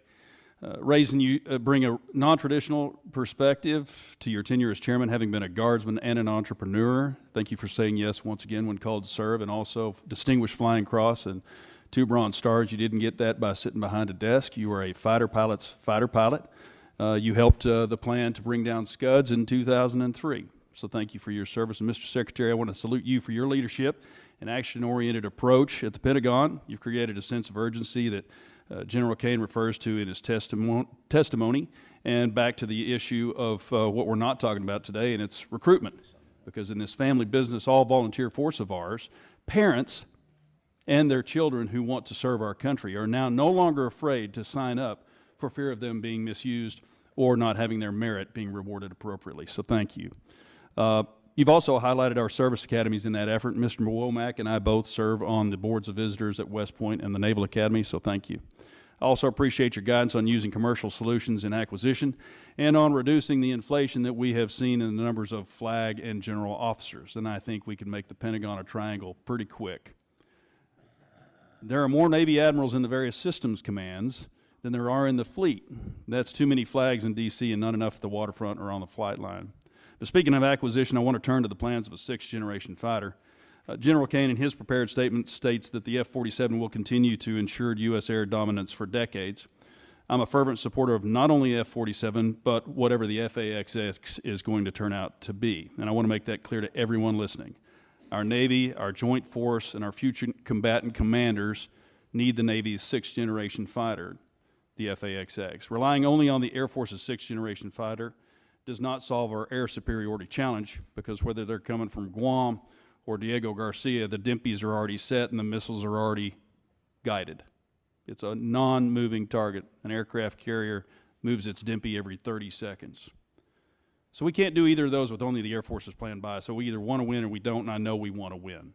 We have to do it with the FAXX. And a 3-year delay is a de facto cancellation and a win for China, and they are watching. And don't take my word for it. They're conducting unrestricted warfare against us right now. And if you read the 36 guidelines from the 6th century, and they talk about how do you defeat an enemy, or Sun Tzu, you defeat them at home with fentanyl, by taking out our military members before they can even join, 70,000 a year. They are being successful in how they're doing unrestricted warfare, and that's exactly what they're conducting. They're also showing us their 6th-generation aircraft right now, and there's at least 3 that we know they're working on. We can't give the field to them and say 5th generation is okay for the Navy, but it's not for the Air Force. We must have both. So several well-informed, well-respected leaders shared with us the importance of having both the Air Force and the Navy 6th-generation fighters, Admiral Paparo, General Alvin, and Admiral Kilby, acting CNO. I'm not going to put you all on the spot, but I just want to make it clear. If you'd like to address it, you may. I'm just putting it that it's that important to me. So what troubles me about the Pentagon needing to be a triangle now is that one of my favorite movies is Office Space. Remember Milton? Milton down there with the swing line. We're not really sure what he did, but he sure made a lot of trouble for everybody.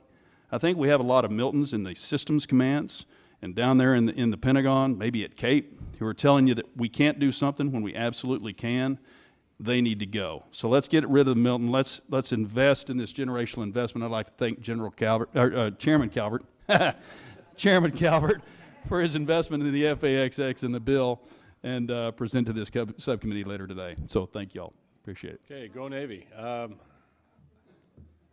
Mr. Morelli, you're recognized. Thank you, General, Chairman. I'm grateful for your service and grateful, Mr. Chairman, for the hearing today. I don't want to pile on, Mr. Secretary, and I'm brand new to this subcommittee, but I will say that in the same way we wouldn't go into battle without knowing the number of troops, our weaponry, the number of armaments, equipment, supplies, it's really almost impossible for this committee to do its job without details from the President, from the Department on a budget request. So I wonder whether or not we could get a commitment from all of you to come back before the committee when the full, the President's budget request has been delivered, so you can answer questions in detail about it. Certainly, we'll make sure you get those details, Congressman. Well, getting the details is important, but also being able to answer questions about those details and what they mean, I think would be helpful. So obviously, you know, this is the chairman's decision, but I would ask you to consider coming back before the committee when the President's budget request is submitted to us, so we could get your sense of the various items in it. I want to go back to a topic I think Ms. Capter raised, which is Ukraine, and I really appreciate your comment that when you referred to partners on our side like Ukraine, so I'm glad we still consider them partners on our side. Last week, the Ukraine Defense Contact Group met in Brussels. I know we did not attend, you did not attend, and I don't believe you appeared even remotely, but that was a meeting which allies coordinated billions in aid to help Ukraine. We're talking about funding right now without a budget, without a plan to sustain U.S. support in what I consider the most serious conflict in Europe in a generation. So can you at least give us a sense, Mr. Secretary, of the presidential drawdown aid authorized through January 20th? Do you know how much has actually been delivered? Just the presidential authority that was given through January 20th when the new administration took over.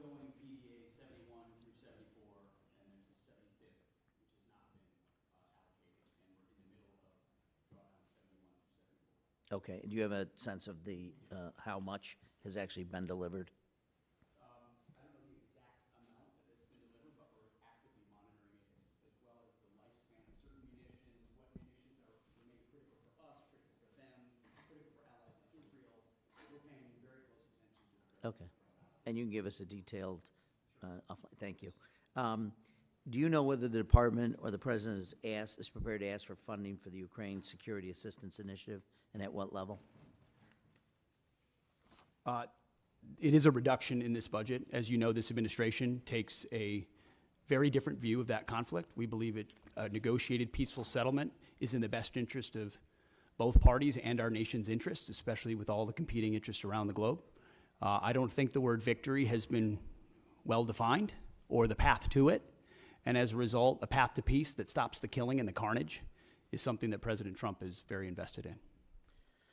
Well, look, I would certainly, I think I would define victory as making sure incursions, illegal incursions by the Russian Federation into Ukraine, which is a sovereign nation, would be a victory, but I'll leave that aside. I want to just touch briefly on, with the limited time I have, the President's announced $175 billion Golden Dome. It's been talked about. I know that what has been talked about, we understand that reconciliation includes a $25 billion down payment.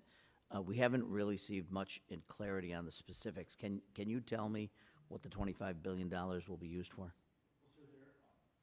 Excuse me. There are many specifics that are not fitting for this setting. We're happy to get you at the appropriate level the specifics you request. But what we've done is we've built out the entire understanding of what the architecture would look like, ensuring it includes existing capabilities that can be fielded rapidly. As President Trump has made the case, we need this now, not conceptually in the future. You know, we had SDI under Ronald Reagan, which was a conceptual, which was a concept. We've Fast forward to the ability to deliver these things, and the American people deserve that kind of protection. So multiple layers for multiple different types of threats, coordinated with sensors, both on the ground and in space at other layers. And we've got one of our best Space Force generals fully focused on that project in General Gutlein, who has a background in understanding those types of architectures. So we've pulled the program up to the Office of Secretary of Defense to make sure it's monitored on a monthly, Can you tell us what the even more regular appropriations basis. request will be for Golden Dome in the 26 fiscal year? Well, the gentleman, Go ahead, Bren, excuse me, Ms. McDonald, you can get back to us on that and for the record, and we would appreciate that. Mr. Fleischman, you're recognized. Thank you, Mr. Chairman. Want to welcome Secretary Hegseth, General Kane, and Mrs. McDonald. Thank you. This has been an outstanding hearing. Let me just say this. The world is a dangerous place. The nation is a dangerous place. Heartfelt thank you to each and every one of you officers stepping up and for doing an exemplary job. Thank you so much. As most of you know, I represent the 3rd District of Tennessee. That's the Great Oak Ridge Reservation, birthplace of the Manhattan Project. In addition to serving on this prestigious subcommittee, I'm the chairman of the Energy and Water Subcommittee, which has the NNSA. I'm deeply involved in the recapitalization and modernization of our nation's nuclear deterrent. It will come as no surprise I have concerns about both our progress and posture. Our progress is a concern as we are recapitalizing the entire nuclear deterrent all at once. Meanwhile, Russia has recapitalized its triad minus some bombers, and China is rapidly expanding its numbers and fielding a triad. Of course, there's also North Korea and the looming prospect of a nuclear Iran. As we focus more on the Pacific, our post-Cold War posture is a concern due to the lack of in-theater non-strategic nuclear weapons. This creates a deeply worrying capability gap in the most critical theater. I'll ask my questions and ask for your answers then. First, Secretary Hegseth, given this troubling strategic threat picture, what is your outlook on the current pace and scope of nuclear recapitalization? And then, General Kane, what are your ideas to fill this non-strategic nuclear capability gap in the Pacific? Are there any ways Congress can better support the Department's efforts to meet these increasingly tight deadlines? And I'll listen to your responses. Thank you. Sir, thank you. First, if I would just take liberty, both the chairman and I have taken up almost all the oxygen from Bryn McDonald here. I would just take issue with the characterization that we have not delivered a budget and we don't have details and we're not delivering on it. She and her team have done a fantastic job of working as rapidly and as detailed as possible to deliver what we feel very confidently is a robust, detailed delivery of the President's agenda for FY26. So, Bryn, thank you for the work that you're doing and all the details and focus on that have come through. And that the nuclear triad is certainly a part of it. NC3, every single aspect of that. Sentinel with the Nunn-McCurdy breach has to, we are taking a very hard look at that while fully funding it. Columbia class, critical. B-21, which for the most part has been a success story, but needs to be continually monitored as any major platform does. And then the SLICAMEN as well, investing in that capability, considering the advantages we have on the submarine side. So we are fully funding, in fact, even more so in most cases, that capitalization and modernization, which we have to, considering what our adversaries are up to. Thank you, sir. Sure, I just echo the Secretary's comments about non-strategic nuclear weapons, SLICAMEN and the others. And I think it really, for me, centers around 4 C's that we got to do across the enterprise. Change the culture to get after it faster. That's the first one. We got to create competition across the continuum in the defense and national industrial base. We need to buy better contracts and get greater capacity. So no ads other than that, Congressman. Thank you. So if I may, you all feel reasonably comfortable with the way that we're modernizing our triad? Well, sir, I'm not comfortable with the way the Sentinel upgrade had been happening. Understood. With the recognition that it is behind and can't be. And so we're getting at dynamic ways to address that. Different alternatives. Our Deputy Secretary and his team very focused along with Bryn. What do we fund? Why do we fund it? How do we look at new ways to do it? Because the way we've approached it so far has gotten us nowhere fast. Thank you. By the way, I welcome you all to visit Oak Ridge at any time. Thank you, and I'll yield back. Thank the gentleman. Mr. Aguilar. Thank you, Chairman General Calvert. That's right. Thanks to the witnesses for being here. That's okay, Private. Go ahead. The clock's still moving, Mr. Secretary, I want to express my severe concern with the deployment of the National Guard in Los Angeles without consultation of the state of California. There have been photographs that have shown these troops sleeping on the floor and have not been provided fuel, food, or water by DOD. How long will this deployment last, and why were we unprepared to provide them basic necessities such as food and water? The commanders and troops on the field are very well prepared, sir. They responded incredibly rapidly to a deteriorating situation with equipment and capabilities. We have made sure from the top down, as a Secretary of Defense who's been in a unit holding riot shields outside the White House during the chaos of the summer of 2020. I know what it's like to be immediately deployed into a situation like that. There are moments where you make do as best you can temporarily, but we are ensuring they're housed, fed, water capabilities in real time from my office, because I care that much about the California Guard and the Marines and the men and women who are supporting our ICE agents on the ground. You should check It's with your true office. every day, and that's a disingenuous attack that misrepresents how much we care about our troops and what they're doing to defend ICE agents. I'm not going to take the fact that we don't care about the troops. Nobody cares more about the troops at the top than this Secretary and the Chairman and our How long will department. the deployment last? We stated very publicly that it's 60 days. Because we want to ensure that those rioters, looters, and thugs on the other side assaulting our police officers know that we're not going anywhere. We're here to maintain the peace on behalf of law enforcement officers in Los Angeles, which Gavin Newsom won't do. What is the estimated cost of the deployment for the Guard and the Marines to LA, and where's this funding coming from? Will it be coming from quality of life programs that affect our service members or our families? If you want to wait till I finish. Before I hand it to, such as updates, housing and barracks. Before I hand it to Bryn, the insinuation that we're pulling money from housing and barracks in order to fund this is disingenuous and incorrect. I'm just asking. Bryn can give you the numbers, absolutely. So the current estimated cost is $134 million, which is largely just TDY costs, travel, housing, food, et cetera. Where's it coming from? That's the cost, but where's it coming from? Out of their O&M accounts. With the most recent deployment of the Marines, Mr. Secretary, what's the justification for using the military for civilian law enforcement purposes in LA? Why are you sending war fighters to cities to interact with civilians? Every American citizen deserves to live in a community that's safe, and ICE agents need to be able to do their job. They're being attacked for doing their job, which is deporting illegal criminals.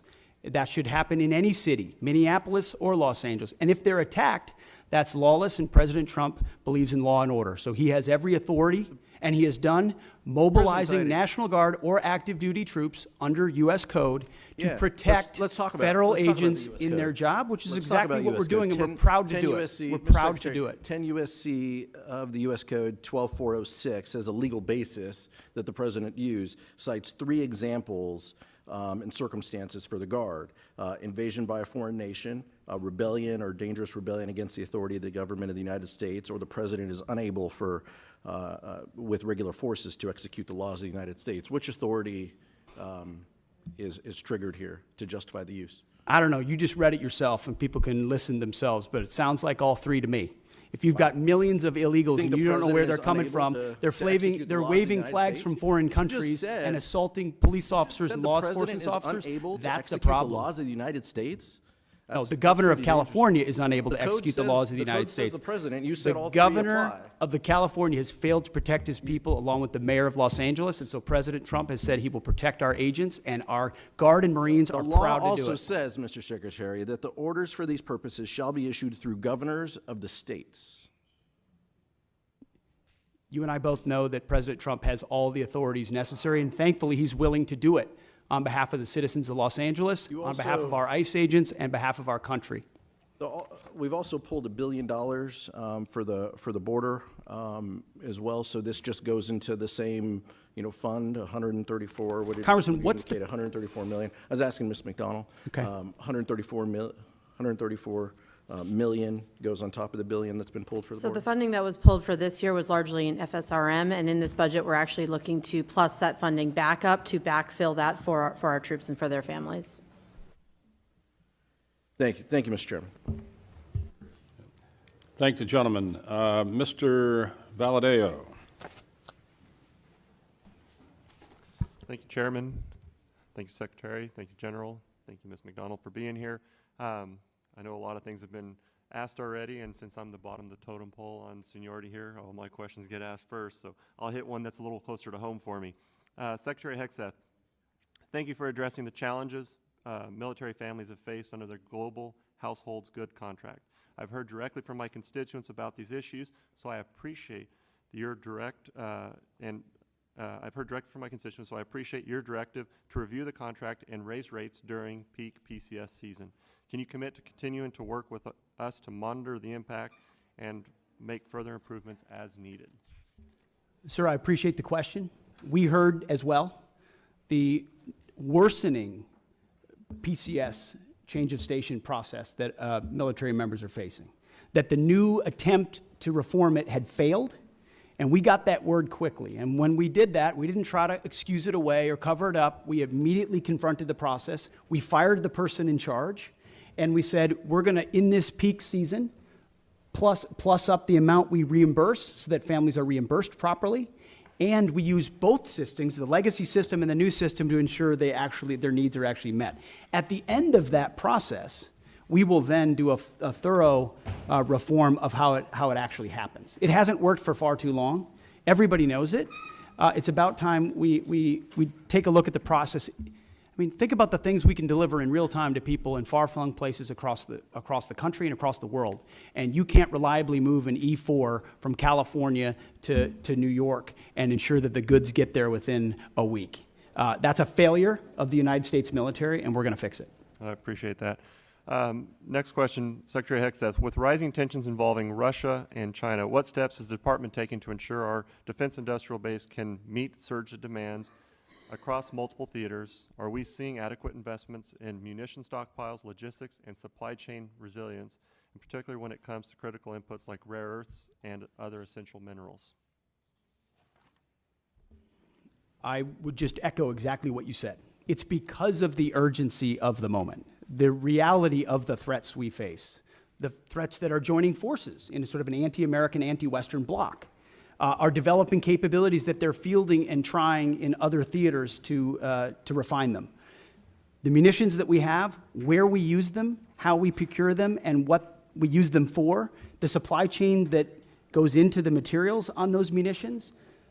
Unfortunately, we inherited a department that didn't pay enough attention to that seemed to think sourcing from adversaries was going to be okay in a time of contingency or crisis. We are changing that.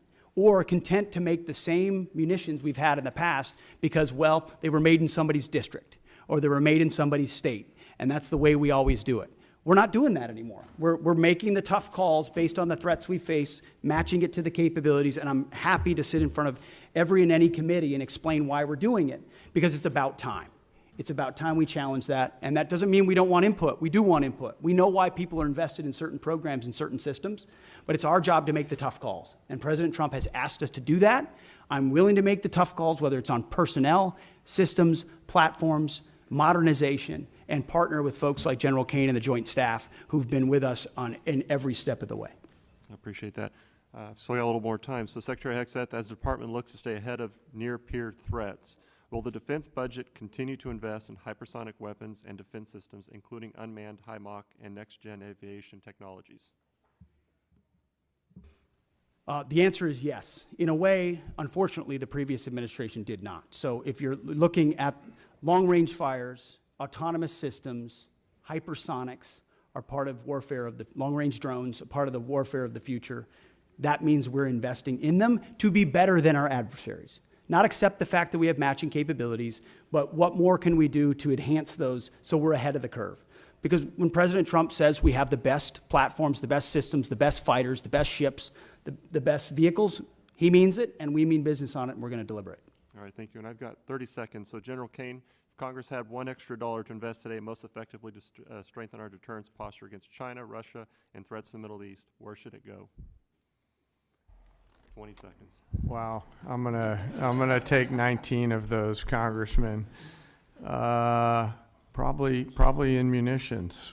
I don't know how much we'd buy for $1, but I'd want to make sure that the joint force is properly armed at scale at the tactical edge, and the youngsters that volunteer to serve have what they need.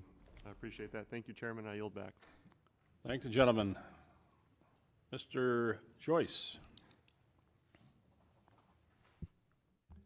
There we go.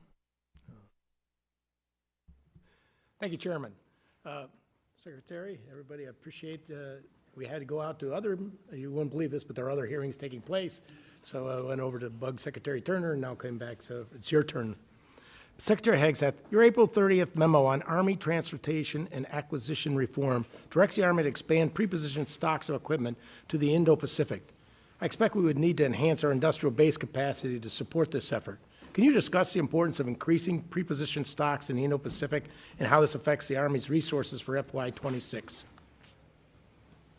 It's a great question because it marries up two things that need to be linked and synced and often aren't, right? The capabilities that we have in the priority theater and where we preposition those capabilities. So my job exists on multiple axes of that. One is working with allies and partners to make sure we have places to preposition them, many of which we can't talk about here today, but in the event of a contingency, we can't be relying on a supply chain that reaches all the way back to the States or even to Hawaii or even to Guam.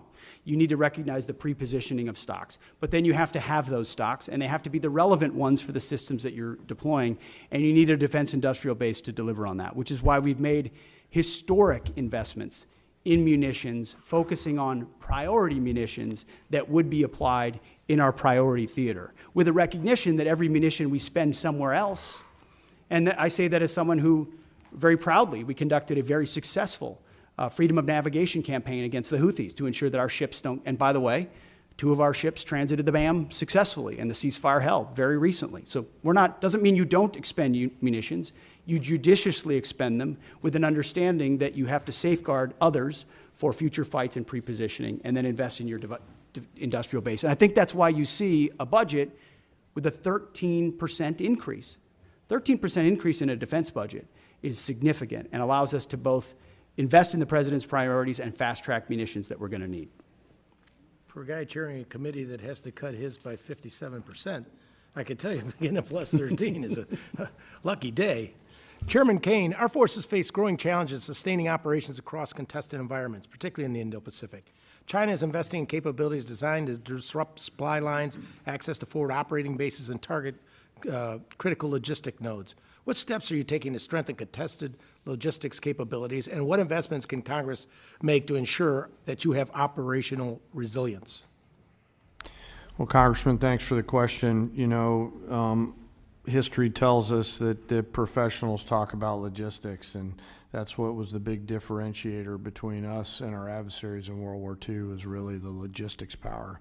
You know, our teammates within the Joint Force are looking carefully at this right now, and as we look at the adversaries' threat arrays that they have and our ability to defeat them and move the combat capacity that we need to through those difficult places is a key part of that. I don't have a specific number for you, but what I'll commit is, as we think through what contested logistics looks like, as we think through what forward supply points on the first and second island chain might look like, we'll stay close with the committee to make sure that we're communicating early, often, and always about what our needs are. I certainly appreciate that, and I throw out that having a small Air Force Reserve airport in Youngstown, Ohio area. Some great C-130Js up there, Thank you. Congressman. Yeah. Appreciate the help on our fire department for the new inventory we got. But the old stuff we had there, you had maybe 8 planes. You were cannibalizing 3 to feed the 5 because we didn't have parts in storage and those type of things. And I think that's has played out in other areas for us as well. And we need to not only make sure we have the manufacturing industrial base, but we also have the ability to have the parts and inventory on to keep all those things online, or we have to remove them from service. Yes, sir. I know General Alvin and the team at the Air Force is looking hard at that too, to make sure that we've got the right stuff on the shelf prior to that we need, not just in the C-130 community, but the other airframes within the Air Force, and frankly, the Joint Force. Parts are always going to be a driver, and I'm really encouraged by the innovation that's happening to look at things like additive manufacturing, where we get a hold of the specs from companies like Lockheed and others and can just 3D print right on the spot of the requirement. Those have to be in any procurement you do from now on. That you Yes, also sir. get I access think to all so, this sir. It's, you know, the force of the future will fix on the spot, so they'll need to be able to have the parts right there. And as we look at mission command and delegating authorities and responsibilities to our younger commanders and you know, complex command and control problems, part of that is going to be the ability to sustain our force out there at the edge. Thank you very much, General. Yes, sir. I yield back. And thinking of logistics, it made me think at, what was it, General Marshall, who went out in the 30s and met with a young lieutenant colonel, and said it's the best logistics officer I've ever met. And that was General Eisenhower. 3 years later, he was a 4-star general. So wars, logistics are important. Mr. Anderholt, you're recognized.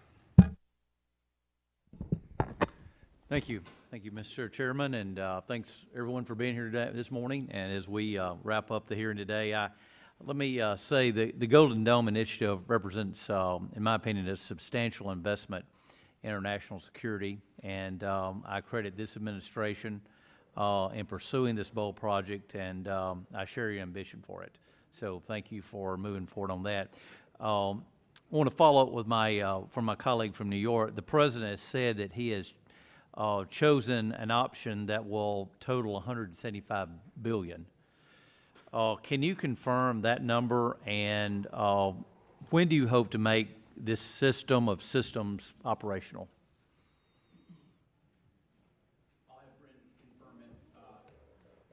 I'll confirm it, but our belief is that 175 is the totality, that this is the initial investment, but that a lot of the investment will eventually be in systems, some of which are already in production. We'll need to ramp up the production of them because the President has charged us with having this mission capable by the end of his term.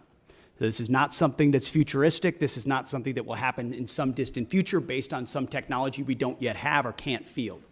Our approach to Golden Dome will be making sure we can procure existing layers that can talk to each other with new layers on top, because this is a layered system, as was mentioned, to include drones as well in partnership with the services. So can you confirm that, Bryn? Yes, sir. Nothing to add. That's all accurate. And we're still planning towards what the final number is, but the $24.8 billion we're requesting this year is that down payment on the near-term capabilities that we're looking at as part of the architecture. Okay, thank you. Let me switch over, and I'd like to get your thoughts on AUKUS partnership. Not merely as a cornerstone for our Indo-Pacific defense strategy, but also as an opportunity for our defense industrial base. In fact, we've heard from a lot of Australian and UK businesses who are ready, willing, and able to move production to the U.S. given the new regulatory framework under Pillar 2. Britain and Australia set the standard for defense cooperation, bringing real capability and firepower to the fight. Can you preview how this administration intends to fund Pillar 2 efforts to develop and field joint capabilities between all three partners? It's a great question, sir. I've spent a great deal of time with both Minister of Defense Marles from Australia, as well as Secretary of Defense Healy from the UK, to really get our arms around what would be mutually beneficial in this trilateral arrangement. So there's the recognition with Australia in Pillar 1 that they're investing in our defense industrial base. We want to provide them capabilities. We want to make sure those capabilities are part of how they use them with submarines, but also how they integrate with us as allies. In Pillar 2, we don't want to rely just on the architecture of the previous administration. We're looking at sort of the opportunity for a signature program or programs we can work on together that benefit all three, that create processes or procurement opportunities of systems we need for future fights. And we've had, in fact, as recently as last week, I spoke with Secretary Healy about that. and we're looking for those 1 or 2 signature programs. We've got a menu of options. We're at the point where we'll get to right-sizing it and determining it. And you feel at this point that things are on track and you're... That's what we're monitoring, especially in Pillar 1, sir, to make sure that expectations are properly set so that we're not missing deadlines or expectations are shifted in the wrong direction. So we're having honest conversations with our allies like we should, with a recognition that by investing in each other in that defense industrial base, we can have a multiplying effect. Thank you. I yield back. Thank you, gentlemen. Ms. McCollum, any closing statement? Yes, thank you, Mr. Chair. So to Mr. Aguilar's question, and Ms. McDonald, you were helping to fill in the blanks.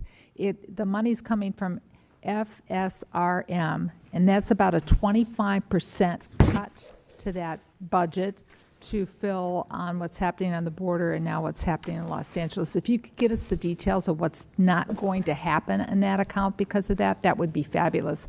We might want to look and see if we prioritize things in next year's budget to make sure that they're covered. Mr. Secretary, the top line on the budget before us is $830 billion. It is not $901 billion. It's just not. That's the number we have to work with. You can talk about an increase. You've got a lot of things baked in. Hopefully that goes in reconciliation, $6 billion for revitalizing shipyards, 3.5 for F-47s, 25 for Golden Dome. But that's all in reconciliation. And we can't include that in any of our planning. And that's why we are so concerned about getting the money outbreaks in front of this committee. And I'll give you an example. The Navy, their J-books, where they break everything down, I know you're really familiar with them. We had 30 of them in front of us when we were getting ready to do our appropriation last time. We have 0 in front of us this time. So, Mr. Secretary, I believe, honestly believe you want to provide the information, but time is of the essence because this committee wants to do its best work together, both Democrats and Republicans, to make sure the women who serve in our armed forces have the equipment that they need to do the missions that they're assigned to and come home safely because we honor their service and their commitment. Get us the information. Thank you, Mr. Secretary. I thank the gentlelady, and I just make where we're going to agree that we need some more detailed information. We're going to go ahead and we're going to go upstairs here and do the subcommittee mark, but then we're later this week we're going to do the full committee mark on this bill. The Senate is pushing off doing their appropriation bills in general until after reconciliation passes because they want to incorporate that. But we don't have a luxury of time. We'll just have to work out the differences we have in conference. But it's hard for us to do our job without the J-books, without the detailed information, and I know you know that. And so you might talk to your friends at OMB, and if OMB has any friends, I don't know if they do, but and see if they can get this going for us because it would be very helpful. With that, Mr. Secretary, thank you. Chairman, thank you. And Ms. McDonald, thank you. We appreciate all of you being here today. We are adjourned. Thank you. Thank you, General.